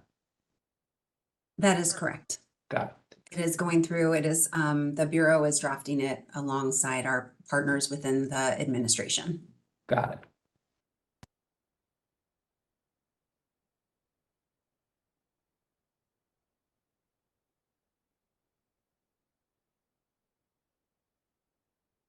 Okay, thank you. Any further comments from the committee members?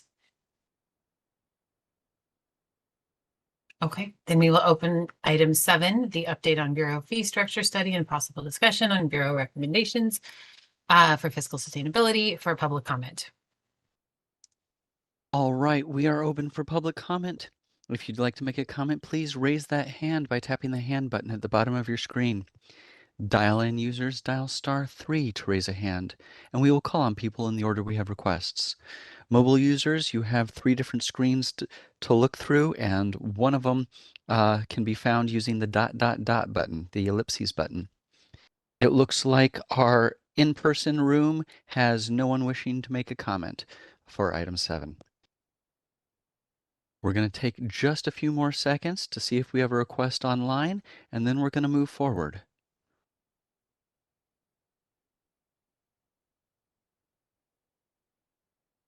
Seeing no request online, do you wish to continue with the agenda?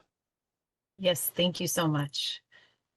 So we're going to move on to item 8, which is considerations for amending the STRIF statute. And this is an item that committee members added at the last meeting, I believe. And this is just before we get into the actual discussion, I wanted to just kind of make a couple of framing points. It's an opportunity for committee members to share their thoughts about STRIF and ways, both from the student perspective and from the institution perspective, could be improved, identify some changes that we might think would be helpful, and also kind of get temperature checks on how other people feel about those potential changes. This committee wouldn't take action to make those changes necessarily. Individual members can do what they choose, but the committee wouldn't put forth like any kind of formal document or anything like that. This is really an opportunity to just kind of share our thoughts and expertise on how the STRIF statute is working and ways that we think it might improve. And I believe, Joseph, you had some interest in this, so I was going to turn it over to you to kind of kick us off, if that's okay. Yes, yeah, thank you, Chairwoman. There are really two key points that I wanted to bring up. The first we're experiencing right now in the assessment being turned off because of the ceiling or the cap being reached. The floor is not very far from the ceiling, and so it will be turned on again if and when the fund falls below. I think it's $20 million, and so it's relatively narrow range. I think 20 in the floor and 25 in the ceiling. And as with most recently experienced with the large number of claims from the closure of Silicon Valley College, just the pending claims that are out there at the same approval rate are likely to push the fund below that floor, and in which case we would be in the not distant future be turning it back on again and then turning it off when it goes over, and that's a very cumbersome process. So a reconsideration of the floor and the ceiling or some alternate mechanism that reduces the administrative burden of turning it off and turning it on as frequently as has happened, I think would be beneficial. The second point that I wanted to make from my perspective is the Silicon Valley closure led to a number, not an unprecedented number of claims, but certainly an unprecedented financial impact to the fund. And the root basis for that had to do with the number of a degree of financial harm to students that do not have any subsidy for their education. That it would be cash pay students. Basically, they're paying for their education directly or out of pocket, and they're not leveraging aid programs. Prior to that closure, all of the other large closures that had happened in the last 12 years has been sort of certainly unprecedented in the scope of the Bureau's time for school closures that have impacted a large number of students. We heard earlier from OSAR that exists because of large-scale closures in 2012 and in the following years. So we've seen a lot of institutional closures over the last 10 to 12 years. And so we have enough data set now to recognize some differences into how the STRIF works to protect students. And the so like on a per approved claim basis, this most recent closure impacted STRIF, or STRIF paid out about more than $17,000 per approved claim. All of the preceding claims, like all of the Corinthian closures and the other ITT, other large closures that happened before that, their average approved claim amount was plus or minus $5,000. So it was about 3 times of the impact. All students pay based on the tuition of the program for STRIF currently. And one alternative, so if you view STRIF as an insurance policy, if you will, where people pay into that, and then when they suffer financial harm, they draw from that fund. The students everybody pays the same going in, but students who participate in aid programs benefit much less. They have much less protection from STRIF because they have protection from other sources, primarily federal student aid programs, which provide refunds or dismissed debt, for example. So an alternative approach to funding would be to, rather than have students pay a rate per tuition amount, looking at tuition or program costs net of subsidy aid or net of aid or payment from other sources. Other states have other approaches, a variety of approaches for looking at that, but whether or not the state should do something about it, there's a very clear example that not all students have the same risk profile relative to the fund itself. And federal student aid programs have built into them, and the Department of Education has mechanisms to recoup monies from colleges in the instance of closure. They have broad authority to forgive debt in large amounts. And all of those actions at the federal stage have a direct impact on the leverage or the burden on STRIF here. So the sort of one-size-fits-all approach to how much do you pay into STRIF doesn't match the student scenario as we've seen in these differentiated types of closures where you have large numbers of students who participate in aid programs and a small number of students but that do not participate in aid programs having a large substantial financial impact on the strip balance. So Joseph, just quick question, point of clarity to make sure I heard point number 2 correctly. So you're suggesting as an alternative to consider the STRIF being based on the gap, essentially, from, yes? Okay. Student cost, because the STRIF is by statute addresses only direct student financial harm. So students can only draw from STRIF or benefit from STRIF to the degree that they've themselves paid for something, right? And so the STRIF payment is net of federal student aid. Right. That is the benefit to the student, if you will. The protection is net of aid. The payment that they have to pay coming in is not net of aid. It's against gross tuition, right? Yeah. And so that's where the imbalance lies. I like that. I think it's a creative solution. How difficult would that be for schools to administer? It would be difficult. That's a great question. But STRIF is difficult. I mean, it's complex as it is now. It becomes a question of sequencing. At the time that you enroll, typically your STRIF has to be calculated in your enrollment agreement at the time of enrollment. It has to be articulated as a category. And so there would be a sequencing issue that you'd have to have a picture of the aid package at the time of enrollment to recognize what that net number was. That's just one potential approach. Yeah. I was thinking too that I think the other interesting piece would be to see what financial impact that would have on the contribution to STRIF each year. Like, so does that drop it, $100,000, $500,000, like what is the impact? And in some ways, with the ceiling that STRIF has, it could positively impact it because you might have to turn it off less. And I know in the past that you and others from institutions have said like the turning on and turning off is just painful. And in some ways you'd rather have it be more consistent and not have to go through that process. So I don't like, I could see how reducing it without eliminating it obviously could make that could have possibly a positive impact. But I think without knowing what that would look like, it's hard to know for sure. But and you have to change presumably the rate, given the need amount doesn't really change, but so you would say net of aid, but it would be at a higher rate of payment, right? So it wouldn't be the same accrual amount. You'd have to have a different collection factor. Other state solutions that look at total net revenue, or like look at the institution from a revenue perspective, have the same fundamental flaw that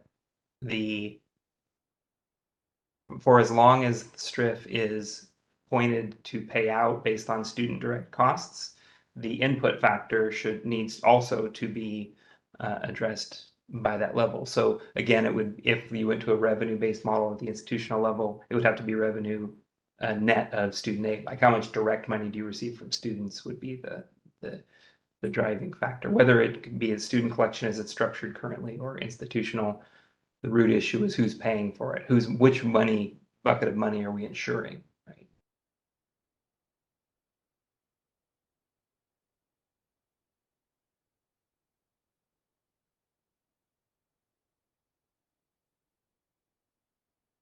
I know other states either in addition to or instead of STRIF also require like surety bonds and other types of protections for students. Not here. I looked at that a while back at like what the different state, and it varies widely across the states as to what kinds of things are required. And yeah, like you said, what the numbers are based on. Even the amount of bonds varies widely across the states too. Yeah, it does. There is also the path that it's working. Is it working as intended? I guess is the broader question. We just had the opportunity again in these last 8 years to observe a clear disconnect between the paying in and the basis on which you draw money out of STRIP.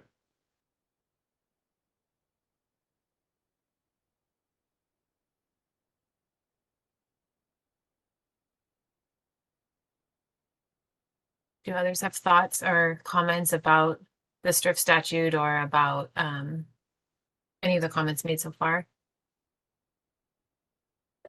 I would just second Joseph's comments. I had alluded to it earlier in the meeting today, but just the administrative capacity required to make those shifts is probably more significant than would be imagined. So I think the more we can look to streamline wherever possible, there's a huge value add to that. And that's time spent, that could be time spent on guiding, mentoring, coaching students. So I just wanted to say that I wholeheartedly agree with a look in this area.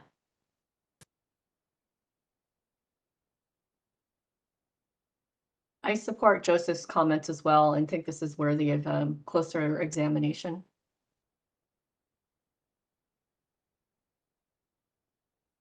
Is this something that folks would like to have on the agenda for next meeting as well, to kind of flesh out some of the things that we've talked about? I mean, again, you know, we can't put together a formal proposal of any kind, but we certainly could try to come, you know, if we felt like come up with a recommendation or some at least kind of internal working documents.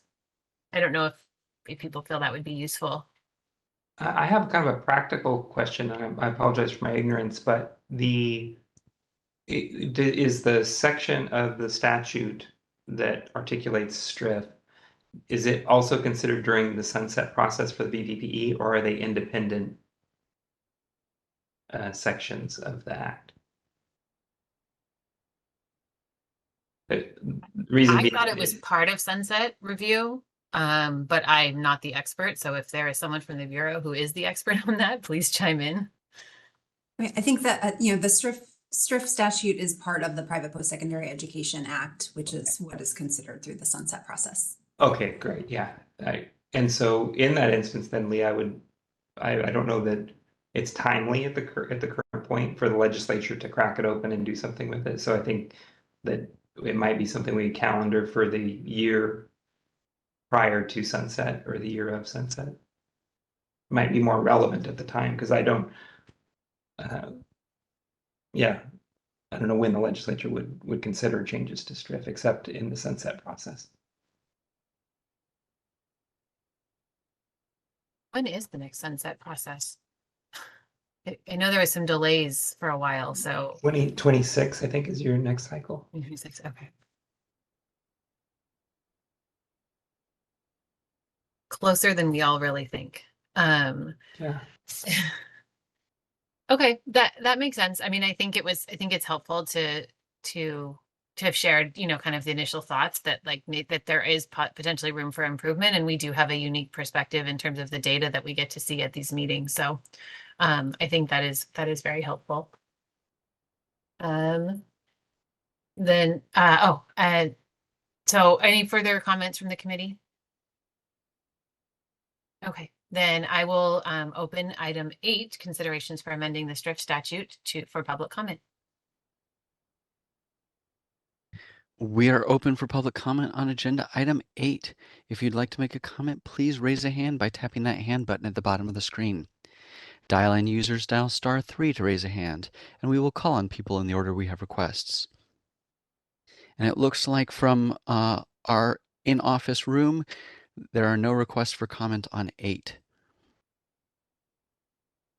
So we're going to take just a moment longer to see if we have any requests online, and then we'll move forward.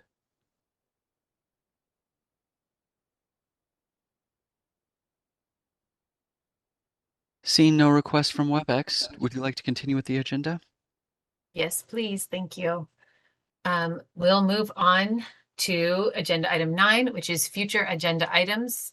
So this is for any committee members who would like to add anything to the next meeting agenda. Any suggestions, requests? Oh, I think it would be appropriate to discuss, as Debbie mentioned, the study, the fee study, and sounds like the timeline is such that it would be published well in advance of the next meeting. Okay, I believe we have to make a motion. Do we have to make a motion to add the item to the agenda, or is it just a suggestion? I can't remember. I'm sorry.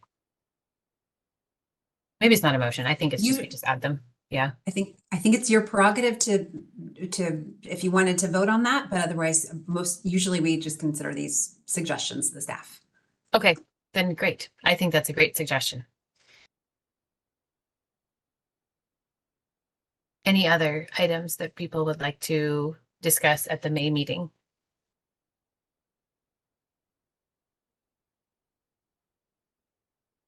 Okay, hearing none, we will open up item 9 for public comment. Future agenda items. We are once again open for public comment, this time on agenda item 9.